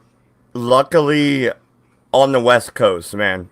I think it's only probably on the West Coast or in Colorado. But dude, popping positive for THC ain't an issue no more. All right, unless you're showing up to work fucking baked. Then you got a goddamn issue. It's like alcohol. You show up drunk, you're in fucking trouble. You dumb son of a bitch. What's wrong with you? You know what I mean? Like yeah, Handle your like because it's business. like it doesn't matter around here. I just like fucking like you're not allowed to have a fucking commercial driver's license and a THC card for medical. Yeah, dude, they're changing that on the West Coast. Um, No, that's a federal guideline. we're ignoring that. Wink, You wink, can't nudge, ignore nudge. that. We're ignoring the bank laws too, my friend. You again, like you can't ignore that because like a CDL is federally fucking registered No, Pinoid, dude. to do interstate No. trade unless you go. I understand what you're saying, and I get the constitutional argument here. The states are invoking their 10th Amendment rights. That's what's going on here. This is a constitutional battle. The states have laid it down and said no to prohibition. It's going to be a fight. I know what side I'm on. You know what I mean?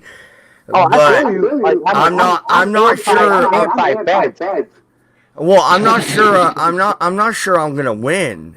You know what I mean? Like, you are right legally, constitutionally, right now. You are right.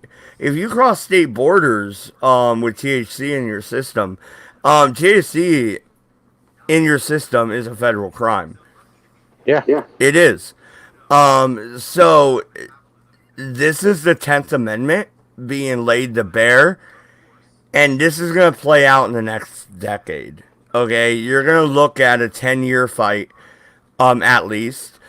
And it's been gearing up to this, dude. It really has. You've watched it build up, and now it's the avalanche, because almost every state in the union is trying to push this law now. They're forcing the federal government's hand. You know what I mean? Yeah. I mean, like, I don't. How do I put this? I don't understand why weed's still illegal. Like, it doesn't. Like, it really doesn't make any sense at all.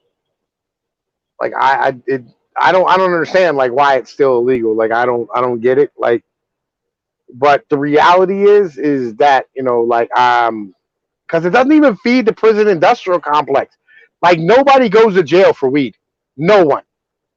That's not true, man. Hey. No one goes to jail for weed. Pinoid, that's not true. And I got lucky moving weight for fucking 15 years, dude. I was a lucky son of a bitch. I know plenty of a motherfucker that went to prison, dude. It happened. For a lot of weight. Dude, I was moving fucking pounds at one point. Not like at a time, but piecemeal. You know what I mean? Because that's how you make more money. My boy, right? He got 8 years for selling fucking 800 pounds of weed to an undercover cop. Okay, I hate to be a dick.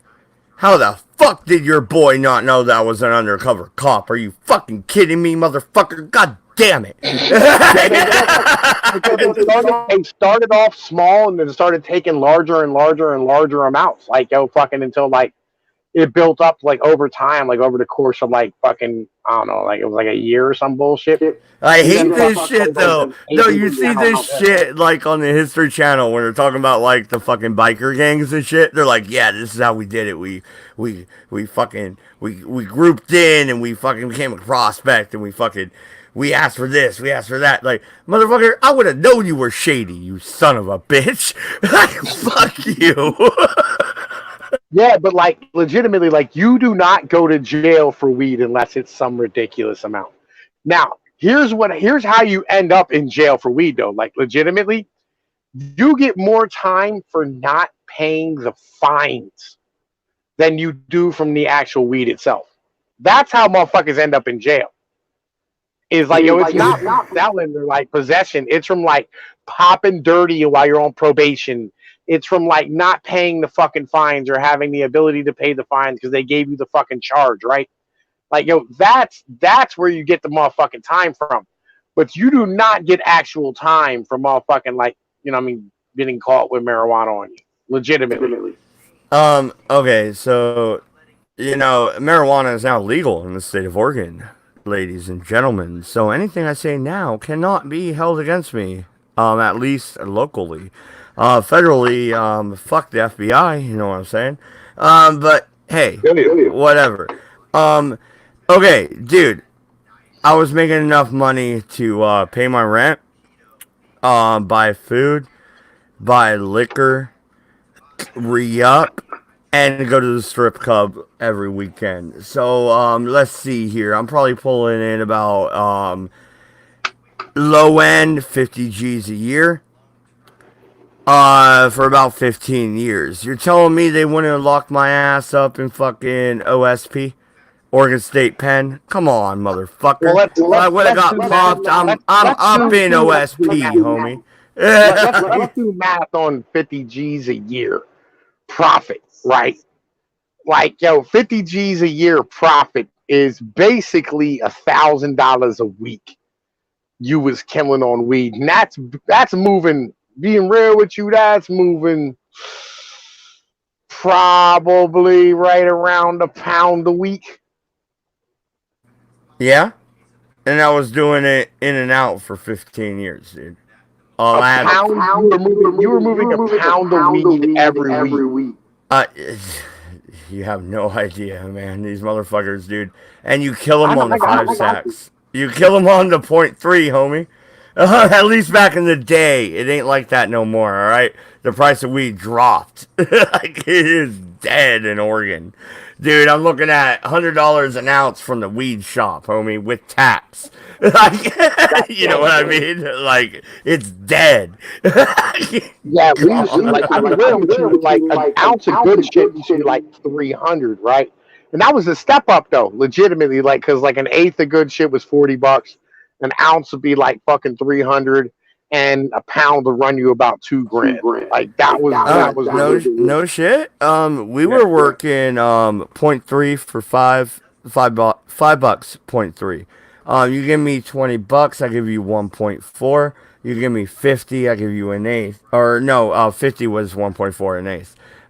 You give me about 90, maybe 85 if I like you. I'll give you a quarter. We're looking at 165, 170 a half.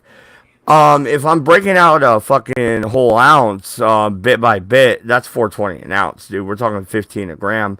Um, so like breaking down numbers here, you can see how you piecemeal it out in a small town. You can make quite a bit of money, my friend. Well, yeah, I mean, if you're just selling ounces, like real shit, you were fucking killing it because what was a fucking, were you getting about a brick or about a pound?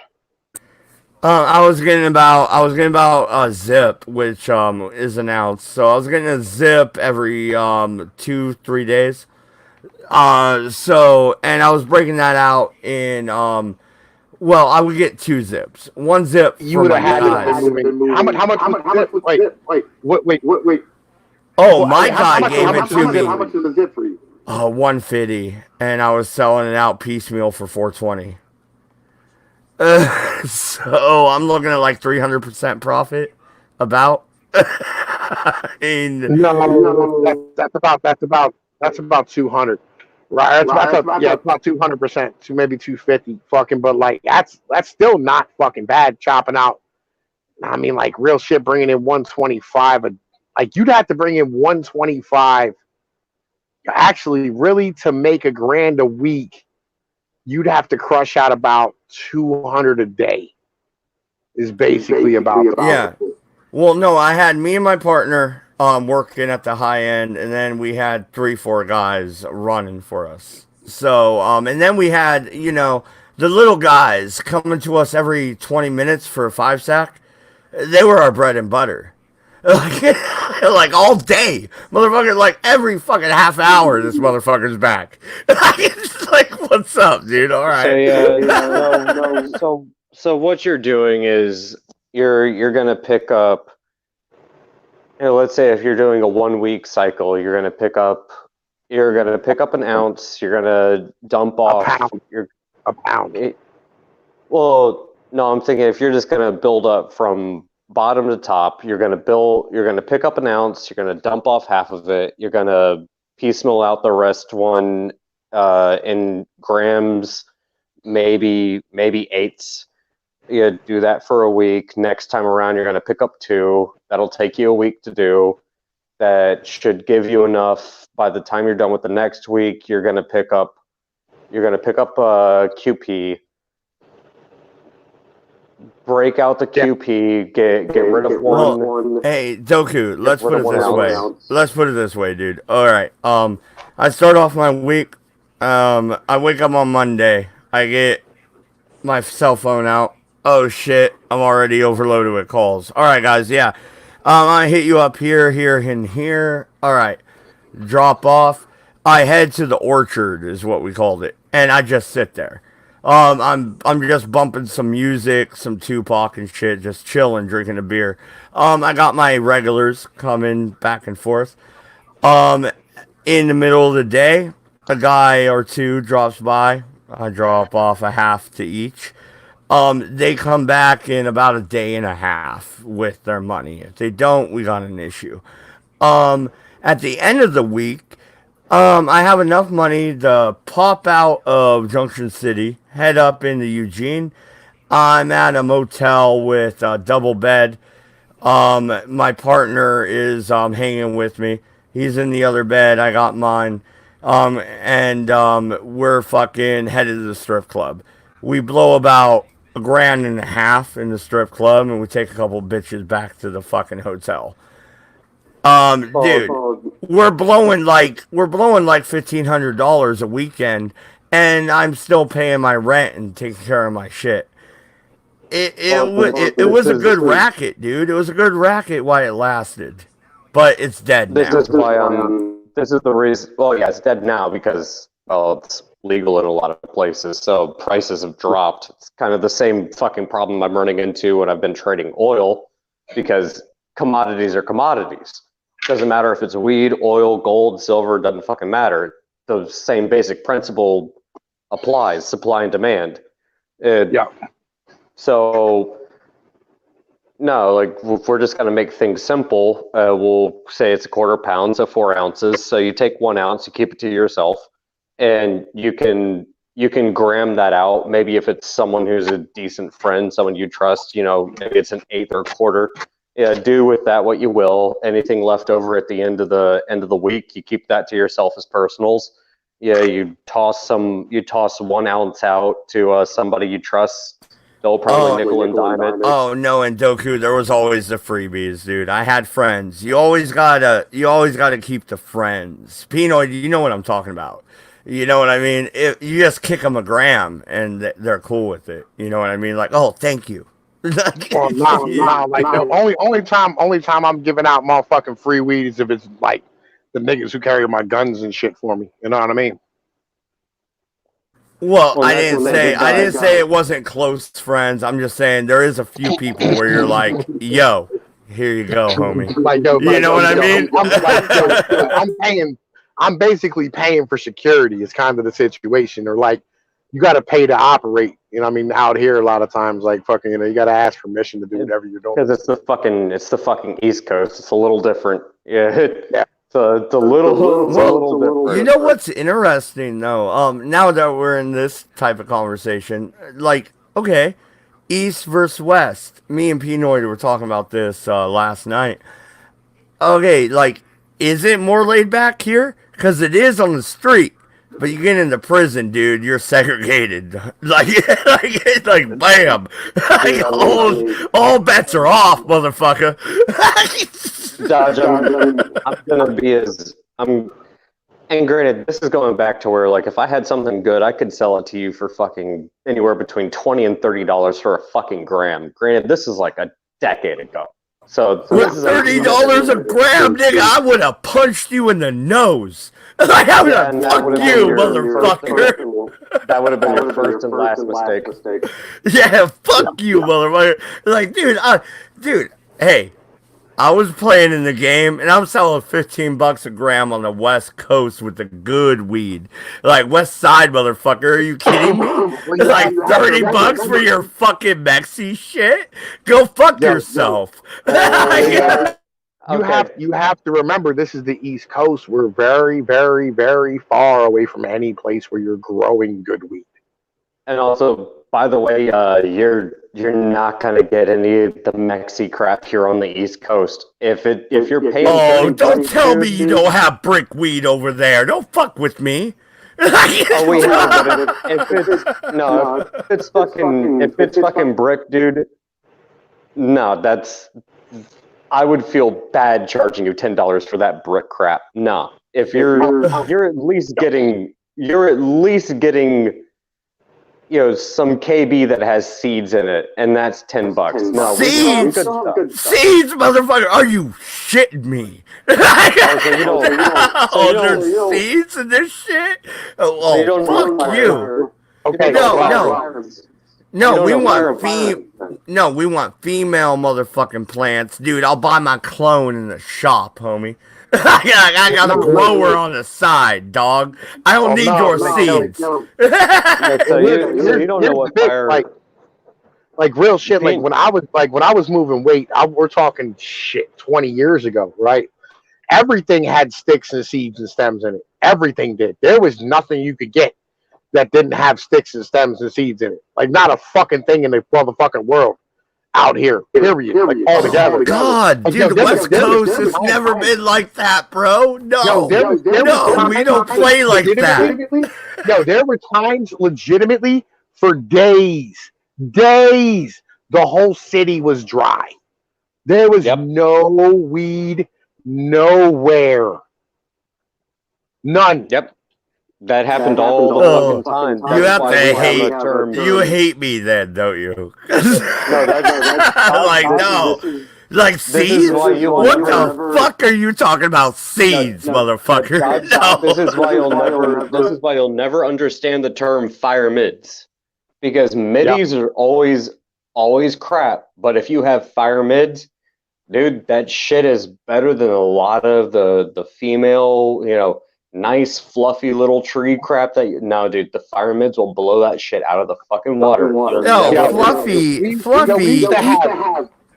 We used to have Mexican dirt weed, right? This fucking garbage that was like super dry, and they called it Arizona because it was like one step above the most garbage swag you could have, right? And they were charging $20 a fucking gram for that shit.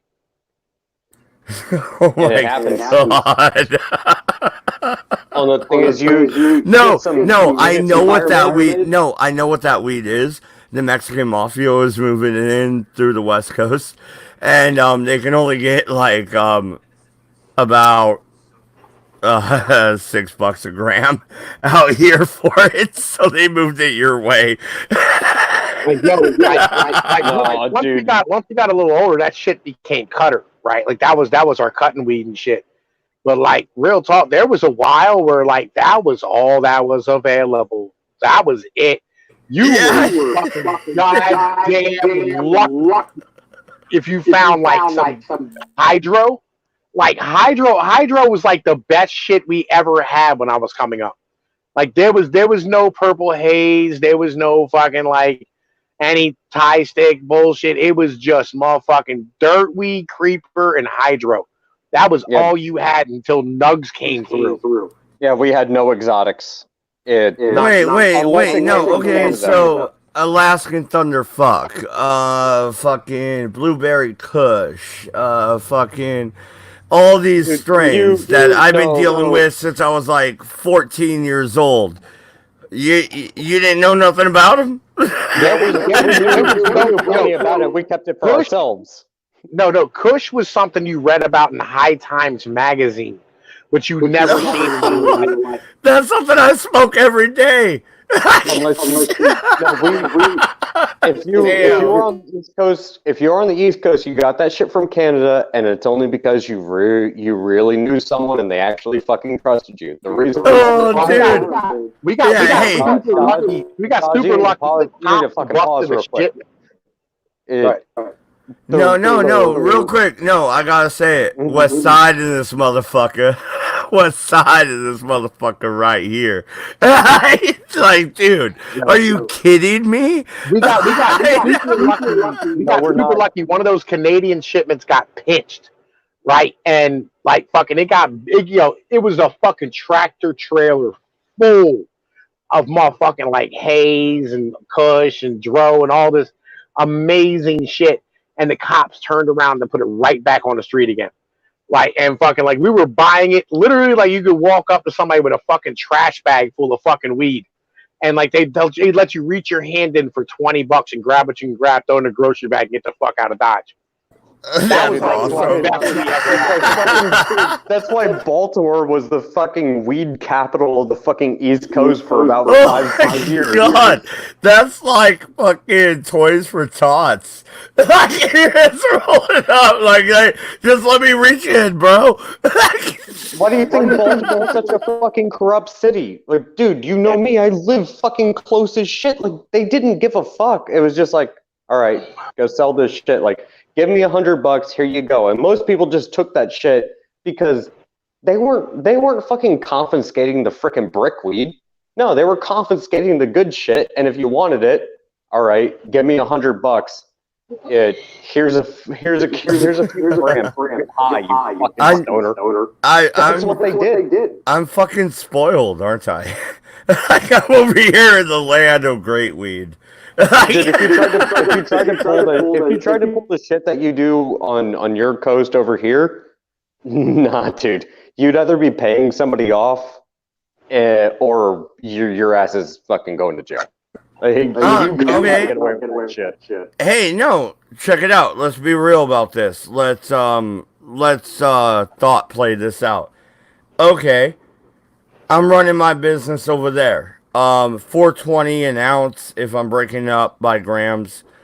I'm selling some fucking Average. I'm selling Try some kush, right? Try 580. If you're talking kush, try 720. 720. No, but I wanna lowball your fucking gangs over there. So I'm gonna sell it. I'm gonna sell it West Coast prices. I'm gonna sell it my price, dog. So you're never gonna be able to get a hold of it for that. Yeah, you're never getting getting it that. well, no, I'm moving it straight from my hometown. I'm moving it straight from the West Coast. Let's do that. Your transport fees. Yeah, dude, you could try that all you fucking want. It ain't gonna work. You're gonna get hemmed up on the East Coast, and you'll be out of the game. Bye. What do you mean? I'm driving over in an RV, dude. We're on family vacation, dog. Yeah, you'll get away with that 2, maybe 3 times, and boom, you're done. Bye. Yep. I'm off in gonna the work. pen. I'm up in VA Beach. I'm fucking locked up. Yeah, you're done. And you're not even in Via Beach. No, dude, if you're in my neck of the woods, you're in fucking, you're going to Red Mountain. You're not even going to a detention center. You're going to a state penitentiary. You're done for at least. You'll go to like Camp Hill, some shit like that, or fucking Forest, or fucking Frackville. Like they'll put you upstate for that shit. Yeah, you're out. Like, sorry, dude, it doesn't work that way here. No. So there's no shipping it in over there, huh? No, there isn't, dude. No, there isn't. Here's the real bit. How much money do you think it costs to go across country in an RV? Dude, it's actually not that bad. And dude, check it out. How much do you think it costs? No, wait, real quick. Once again, all views expressed on Mad Dodge Productions are not necessarily the views expressed by Mad Dodge himself or any of the panelists. We would like you to know that mainly this is a commentary and a thought experiment. We do not condone any actions that we're talking about. We are just talking. Okay? I want that clear. Now, okay.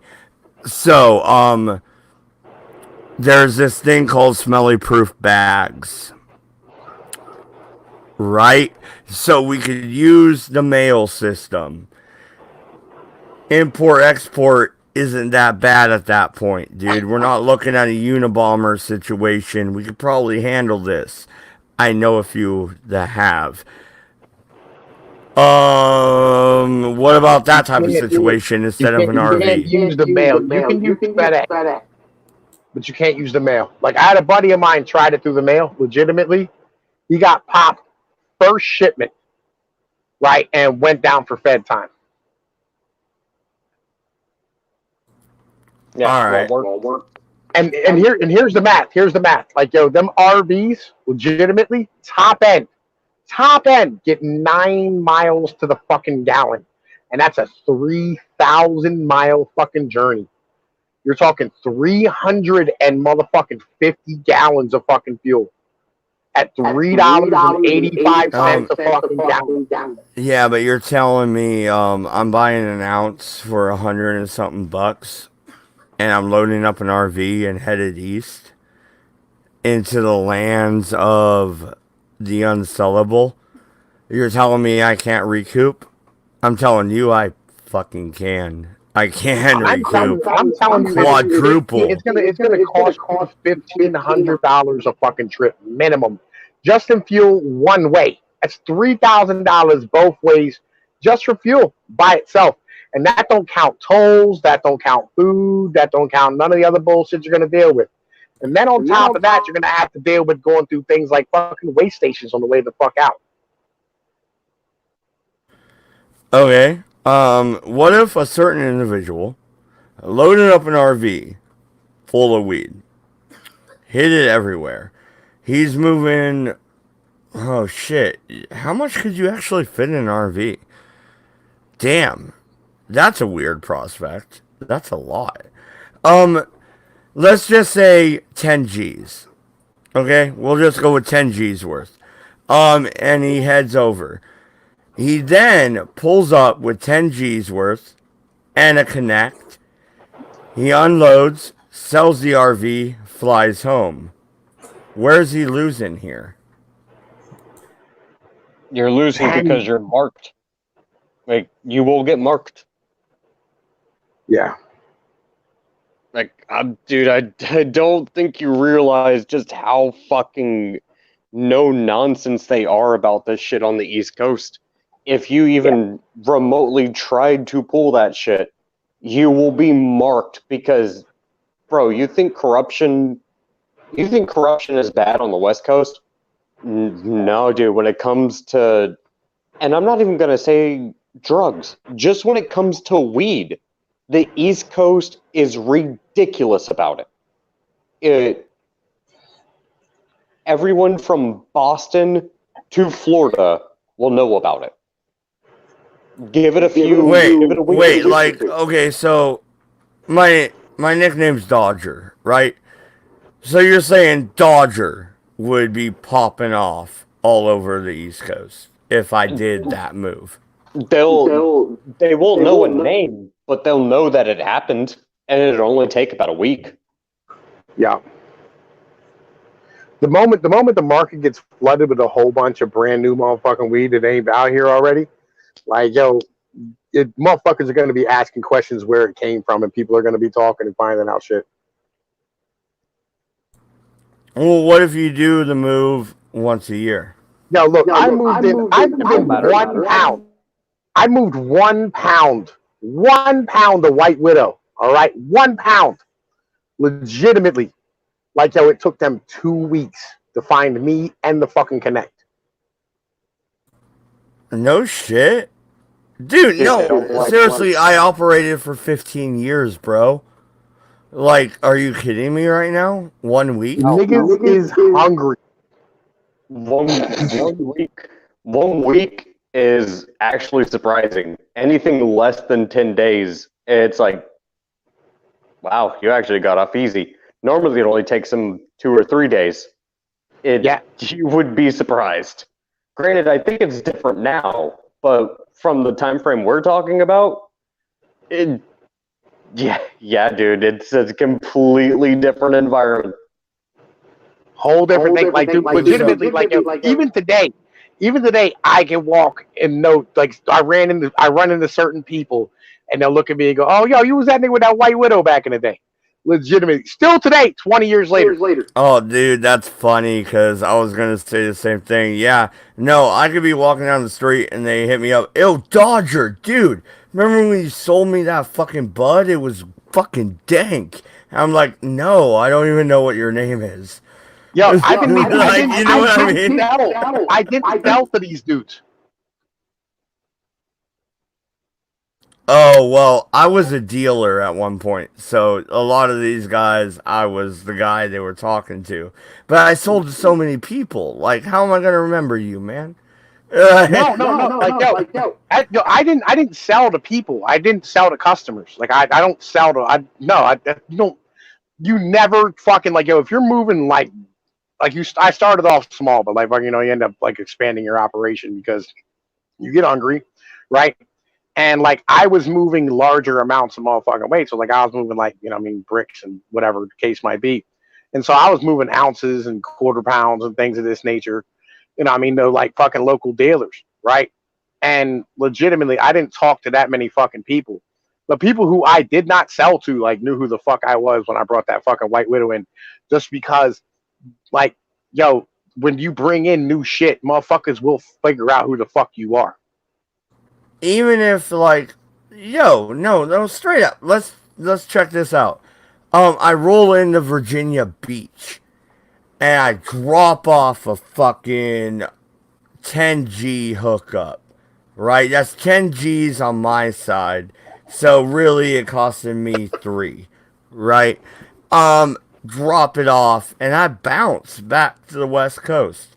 How the fuck are they finding out who I am? They'll find out. They will. They will figure out who the fuck you are.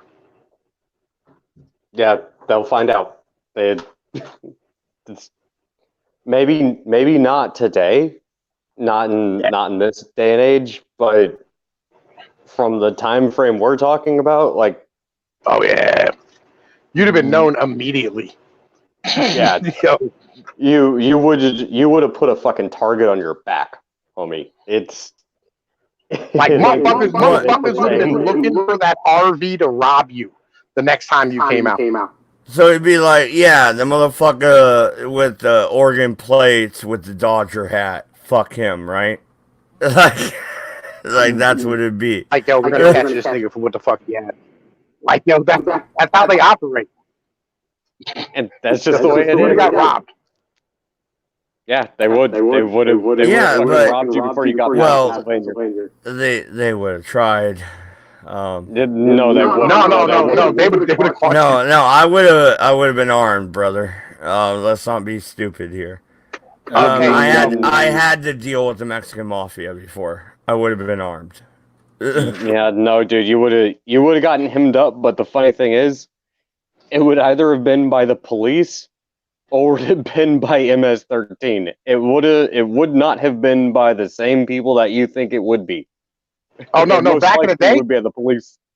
Back in the day, you know what I'm saying? Like it wouldn't even been them. Yo, it'd have been a crew like 4 or 5 niggas. You know what I'm saying? Just pulled you out of that motherfucker, threw you a beat, and then took your shit. They might even have clipped you. Yeah, it wasn't a joke. It really wasn't.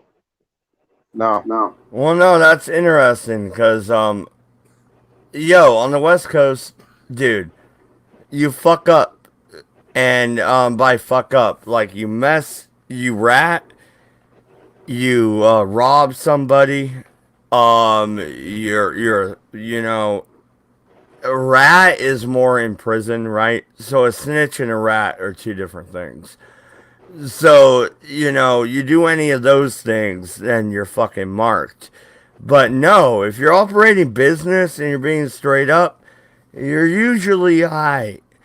You know, it's when a partner of yours, like when it came to me in the Mexican Mafia, it was a partner of mine owed them money. They showed up at the house, and I was like, you know, my kid's in here. I'll blow your fucking brains out. Like, you're a crazy ass white boy. Yup, I am. You want to try it? You know, that's a different situation. They weren't there for me. They walked away. They wouldn't have walked away on, you know, the roommate who owed them money. So on the West Coast, it's like, it's all about business. It's all about, oh, you brought something in new and how dare you. No, you brought in something new. That's not even the deal. Like they're not there jacking you because you brought in something new. How dare you? It's, you know what I'm saying, like fucking like motherfucker. All right, people was super hungry in the 90s. Like all the fucking steel mills had closed, the jobs were gone, but the bills didn't disappear, right? Like fucking everything, everybody was hungrier than a motherfucker back then. So anyone would catch it. Like it like legitimately like fucking like that's kind of like part of the motif out here is you have a look on your face of like who wants to get robbed. Like that's just a natural motherfucking resting face for most individuals, and that's just well known. That's just normal, right? That's how the East Coast operates, dude. Like if you see a target and you know, I mean, you see a mark, you see an opportunity to motherfucking make bread, you fucking grab it and stick it. Like it is what it is. That ain't how it is over here at all. Not in my experience, man. Like, You got a lot not more at social all. programs than we do. I don't even think it's the social programs. I think it's more like the way we look at things is you ain't touching mine, I ain't touching yours. We're good. Other than that, then we're going to war and it's knives out. Because Yo, don't get us wrong, dude. Look at the prison system on the West Coast, bro.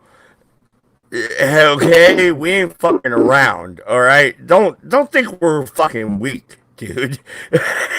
Like, we will fucking fuck your ass up. No, West side, that you do understand, motherfucker. like they had to knock down the projects right next to the fucking Capitol building where I live at, right? They had to knock down all the projects in a 6 block fucking radius around the Capitol because the fucking politicians kept getting robbed walking to their fucking cars. That's just how it No, operates. okay. Here's your first 72 hours in California State Prison. You're in lockdown. If you're white, you get out of lockdown. You move into a cell with a white individual. Yeah, you might be the only 3 white boys on the block, but they put you in with them, and that's it. Um, that you are segregated. That's it. Um, that's just the way it fucking is. Nobody's gonna get around it. Okay, if you go in and go, I don't worry about being segregated. I don't really give a fuck. And they throw you in with a black individual. The AB will walk in, grab your shit, and move it to a white cell. That shit doesn't happen in Virginia, my friend.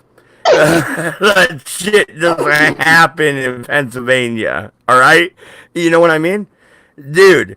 This shit is only West Coast shit.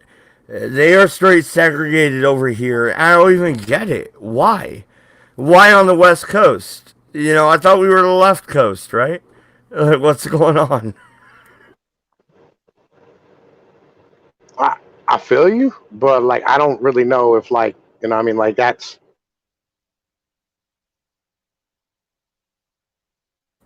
I mean, do you want to tell him or do you want? Well, he dropped out, but no. I'll elaborate. He doesn't really know how to tell me. Okay, my uncle served time in both Oregon State Penitentiary and also California. I believe he served time in San Quentin, actually. A family friend um, served time in Oregon State Penitentiary and also San Quentin. Another family friend served time in both institutions. Oh, the guy I grew up with.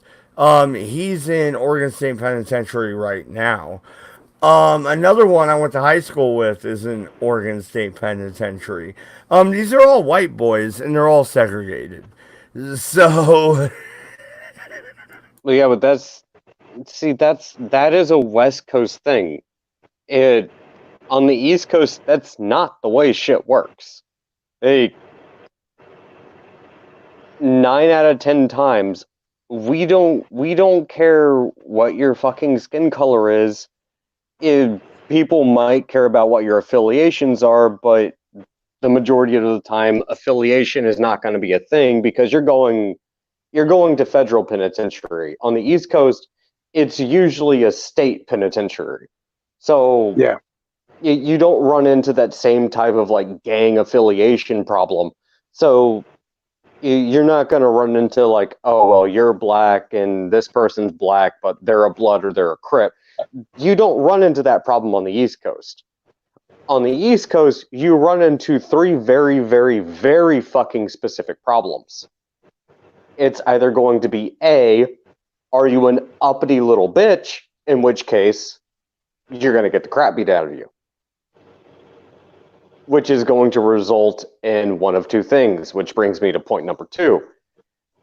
If you can take your fucking beating, well, people are going to be like, all right, you're a bitch, but you're a hard bitch. So most people are going to leave you alone. Or you did something that is going to put a target on your back, which is, ironically enough, usually around the realms of, pedophilia, statutory rape, that there's no saving you at that point in time. You're done. Well, statutory is a little bit different. But I get what you're saying. They don't care about gang affiliation. They don't care about skin color. At that, once you're in lockup, and I'm not saying like a detention center, but once you're in either a state or federal penitentiary, the whole gang affiliation thing, all of that like tribalistic nonsense, that goes out the fucking window. Because you want to know your biggest problem is going to be the fucking guards. They are pricks. You think the guards you have over there on the West Coast are bad? Oh, come get locked up over here on the East Coast. Nah, they're fucking assholes. You want to know what they do for jokes? And I can say this, from personal experience. This is a joke in their mind. 2 fucking guards, because they're not allowed guns and they have nothing better to do. Well, okay, here's our normal bullshit sandwich. Let's put pepper spray on a sandwich and then like eat it and see if you can actually swallow it. That's the type of stupid bullshit that these fucking moronic missing a chromosome assholes do. I get that. Okay, I was locked up in San Mateo, which is in Northern California, San Mateo County. I was locked up in there. When I was out for chow, well, first off, my initial response walking in there, I was walking through the line with my clothes and shit, my blanket. And there was this 6'5" black guy that said, "Hey, white boy, you're mine." I looked at him and said, "Fuck you, nigger." And yeah, I said that. And I probably shouldn't have. And I'm not racist. That's the response I thought I should have did. And so I did it. I went into 48-hour lockdown. After I came out of that, I'm sitting out there, and I'm hanging out, and they're like, "Hey, what are you in for?" I'm like, "Grand Theft Auto." So that was cool. I didn't have an issue there. The real issue really became with, initially just that coming in, because even the guards, they put me with a white celly, and it was only me and him in the block. So they did that on purpose. And then in Chow, I noticed you were talking about how they sprayed something with pepper spray, and that's fucked up. They actually had these, because I was 17, almost 18. Like I was going to turn 18 in like a week or so. So they had these guys in there, and this is a juvenile facility. And they had them in there, and they're like, "Hey, do you want to sip a Gatorade?" "Yeah, yeah, yeah, yeah." Give me 50 jumping jacks. How about 20 push-ups? How about you give me 30 sit-ups? Okay, and then they pull out a little spoon and give him a sip of Gatorade. Oh, see, That this is that's where humiliating. That's humiliating. What the fuck are they doing, dude? That's a power trip, and that is fucking wrong. oh no, this is where I have to correct you on something. The whole they sprayed the sandwich with pepper spray. This is how they're like, okay, let's see who can eat, the most bites of the sandwich. This is the guards fucking with each other. Now, if they wanted to fuck with the prisoners, no, it wasn't like that. If they wanted to fuck with the prisoners, they just fucking ignore you. They just pretend like you don't exist. It's like, oh, we're supposed to move you to Gen Pop. We're supposed to bring a blanket. We're supposed to bring a cot. We're just not going to. Yeah, you might as well not exist. Oh, so they didn't make them jump through the hoops like they did in San Mateo where I was. Because this is a personal experience. I watched, dude, I watched 15 black guys do jumping jacks and sit-ups for a fucking teaspoon of Gatorade. It was fucking pathetic. No, they wouldn't even do that. It was fucking. Even do that to you. It was sickening, dude. Like, and the joy these guards got out of it, it was sickening. No, that's the thing. This is why these assholes are so fucking. I mean, this might have happened in like certain areas, but with what I saw, they wouldn't even do that to you. They just completely fucking ignored you. You could ask them for your phone call. You could ask them to be like, "Hey, where's my cot? Where's my pillow? Can I get moved to general population? I've been stuck in the drunk tank." I'm not even saying like an actual, done a real crime. Like I got pulled over for, potentially driving over. I haven't even done my actual breathalyzer yet. And I'm stuck in there for 2 fucking days. And they just ignore you. And it's like you don't even fucking exist. They don't care. And they just sit there and fucking act like, the same way you would expect someone. And this is in VA, right? This is Virginia. Yeah, they would just sit there and treat you the same way that you would expect someone to act as like, the high school cafeteria bully. They don't even care. They're just like, "Oh, yeah, we'll get back to you." And 2 days later, can I get my phone call? "Oh, yeah, we'll get back to you." And that would be the nice thing, is if they even acknowledged your fucking presence. That's how these assholes were. Like they're not the same type of pricks that you have over there. No, they just let you sit there and rot. They don't give a shit. They're just like, "Oh yeah, we're gonna sit here and do the same stupid shit and the same stupid shenanigans because they're on a power trip, but they can't really do anything because what's the best thing they can do? Oh, I'm gonna tase you. Yeah, but that's gonna come back to bite you in the ass." No, they found a better way of fucking with you. Is to just completely ignore your fucking existence. That's what they did. Well, and I get how that would be a fucking issue and how that would bother people.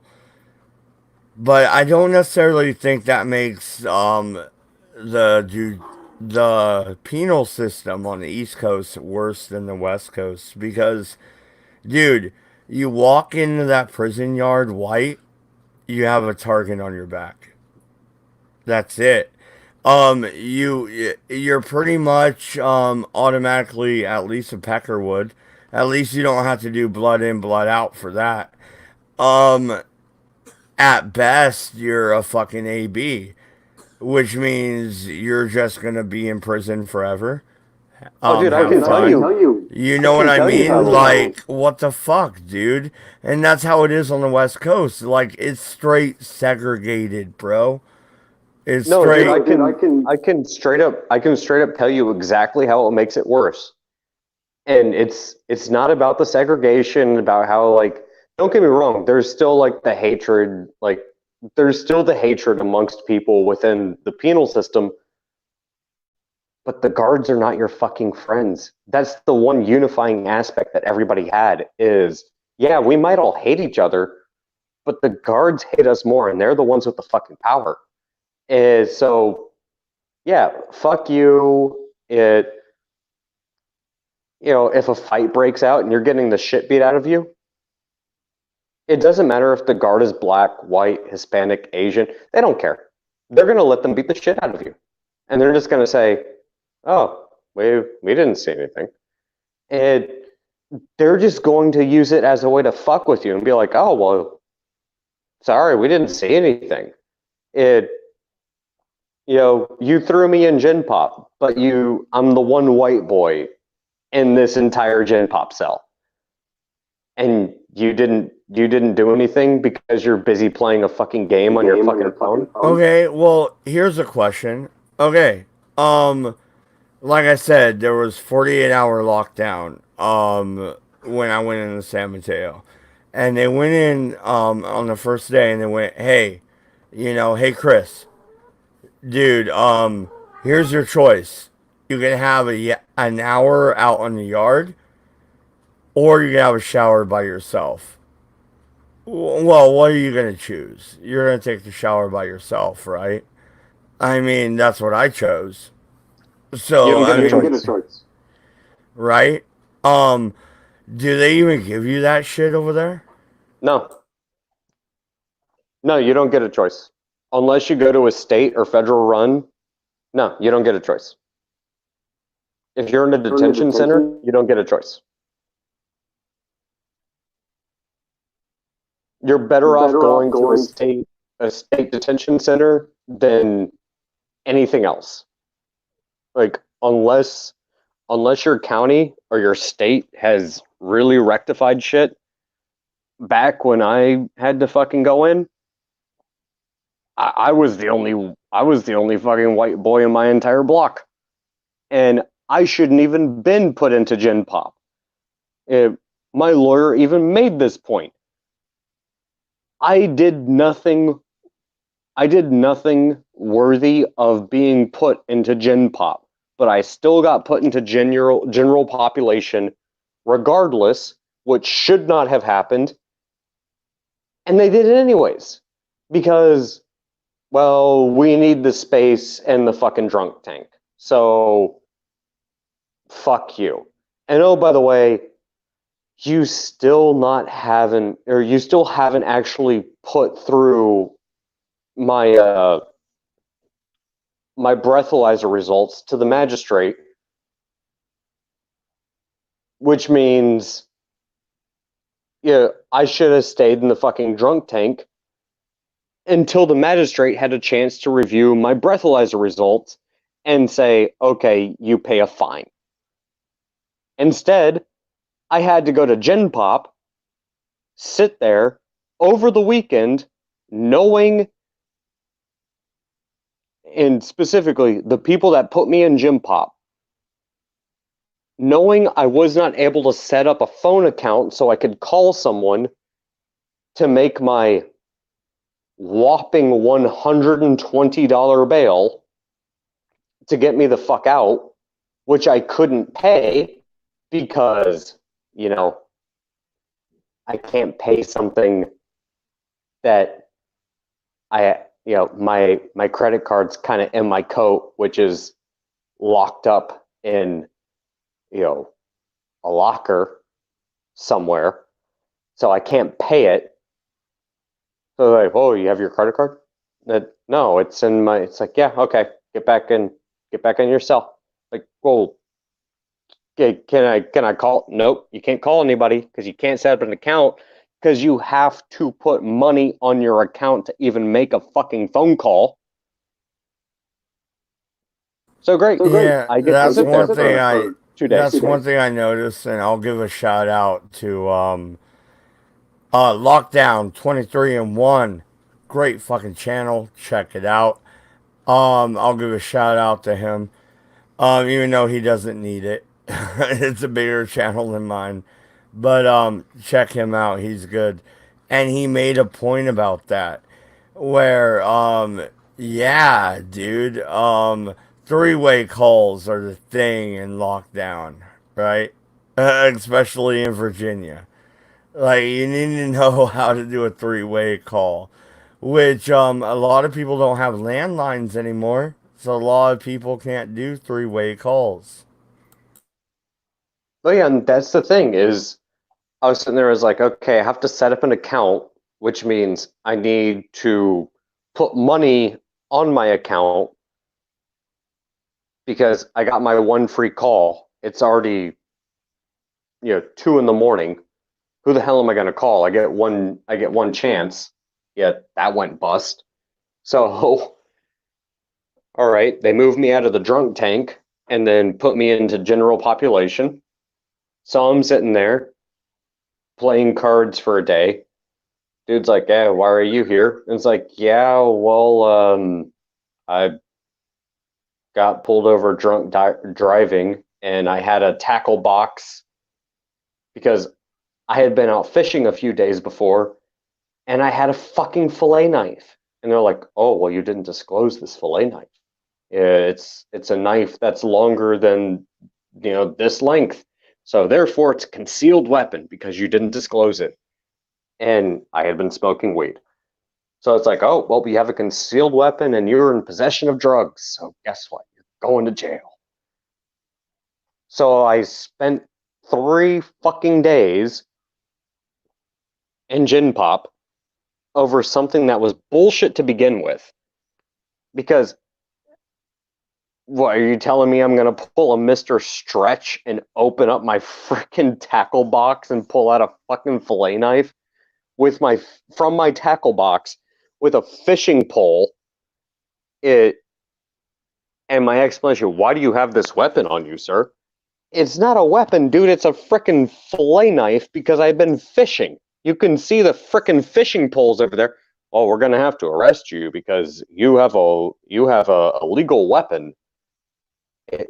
What the? No, go screw yourself. Fuck.